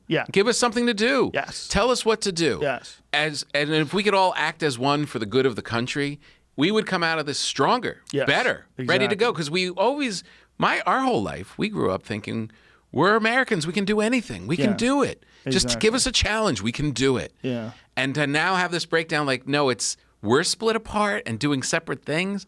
Not only that, it's the only time you're in people's lives where things are failing, businesses are failing, and they did everything right. Right. I know. They did all the right things. Right. They Working got up- hard, doing the thing, busting ass. They were smart. They saved their money. They invested. They got a thing going. It's getting going, and we got a successful business. They developed a great relationship in the community, and then That's right. shut down for months. No. Rent's Everybody. piling up. No one's getting paid. Your mortgage is due. Your car payment's due. Your credit cards are due. You got to buy food. Fuck. And you see how quick that goes away. I know, so Most people quick. can't- So when you hear shit like stay at home until July, fuck you. Yeah. Fuck you. You No. can't just say that. No, you can't just say that. Well, I think it's from a healthcare person who's making the suggestion, but I think It's not the right it's not gonna decision. be- There's yeah. other options. I Yeah. think a better option is quarantining the people that are sick. I don't know if that's look. I don't know if that's possible because I'm a moron and I just talk. sounds on good to me. podcasts. But I think it's not even my idea. It's an idea that everybody's had. A lot of people have had. Many people. If have you're really suggested it. vulnerable, don't go. If you got a bad knee, you don't get to ski. It's true. Right? It's true. Yeah. It's true. We'll be all right, Joe. We're gonna be okay. We better be Tom Papa. We're gonna be all right. I'm getting bored. I know, me too. I can't wait. Oh, I can't wait to be walking into the club, seeing you in the back, hearing the crowd out front. Ah, I know. I'm that energy. Looking forward to a lot of things. Yeah, me looking too. forward to a lot of things. Musso and Frank's. I'm looking forward to not feeling bad. Not about me, not at all. About seeing all these stories. Like I was reading this guy's Twitter page, this jiu-jitsu guy that I follow, and there's this lady who owns this gym. It's Tom DeBlass, TomDeblass. He on his Instagram he had this photos of this lady crying because her gym is going under, and this gym that she's had for 10 years, right, and that they can't survive it. Yeah. And so you see shit like that, and you're like, this is another example, like someone who didn't do anything wrong. I know. And then all their hard work just goes away. This is the lady. It's horrible, man. Yeah, that's terrible. It's horrible. I know. What is the name She'll of the rally. gym? She's motivated. If she could build that business, she'll be back. Ironside Fitness Gym. She can do it. She'll go into personal training. Yeah, see at the bottom if you can find that Ironside. What is the Instagram account? It's not. He didn't tag it. Yeah. Well, I don't know where that is. I think he's a Jersey guy. Yeah. Fuck, man. Yeah, I know. Just that kind of shit. I know. Let's get out of this already. And then, I keep of course, the people that lost their lives, that's way worse. Of course, it's way worse. Well, no one's saying it's not, but this is fucking sad too, man. Yeah. Sad that people build up these incredible communities. They build up this relationship with their customers and with the people around them, and then it all goes away. Yeah. No, it's brutal. I know it's hard. From China. China. All because of China. Ask them. Just turn down the cha. What bad luck he got that lady was Asian. Because if she said that, if he was talking to anyone else, I know, and they said she that takes the mask off, they wouldn't be able to say, "Why are you saying that specifically to me?" Yeah, yeah. Right? Like if it was a black man asking her that question or asking him that question. Why are you asking China?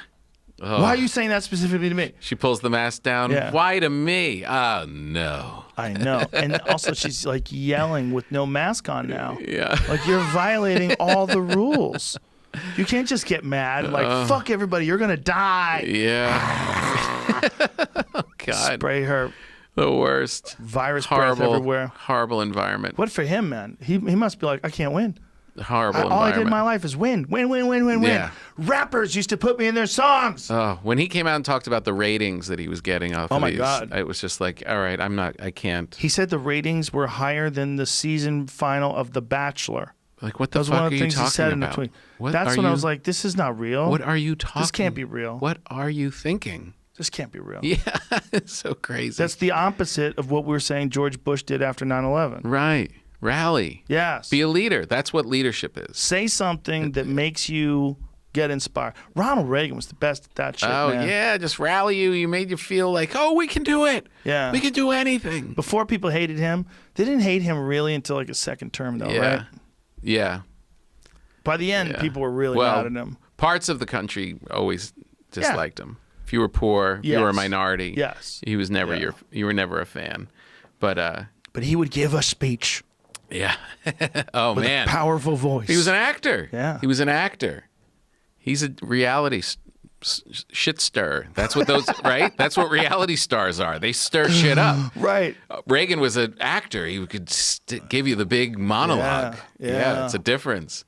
Do you remember when I don't know if you ever saw this, but he was addressing the United Nations, and he was talking about how quickly we would all join together if we were faced with a force from outside this world. Right.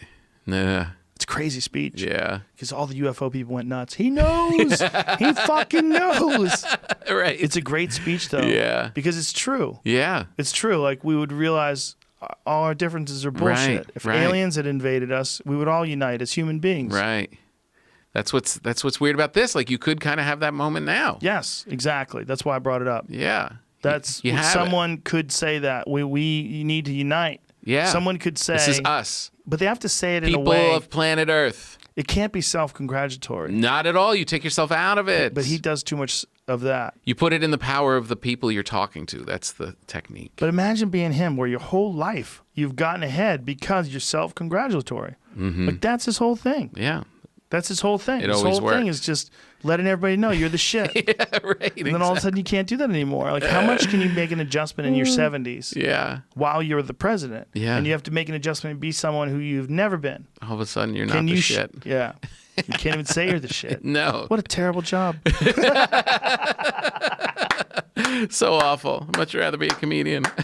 Or you'd much rather be publishing. Tom Popper, you're doing great. It's available now everywhere. Audio book available Yeah. now everywhere as well. Audiobook too, for sure. Yeah. Thanks And for other writing reasons the to stay blurb. alive. And my pleasure, brother. Yeah, really Thanks cool. for the bread. I appreciate And you always. have to come out on the podcast. Yes, we'll do it. Yeah. Teach me your ways. of Breaking bread, baby. Wizard bread making. And where's the podcast available, The Breaking Bread?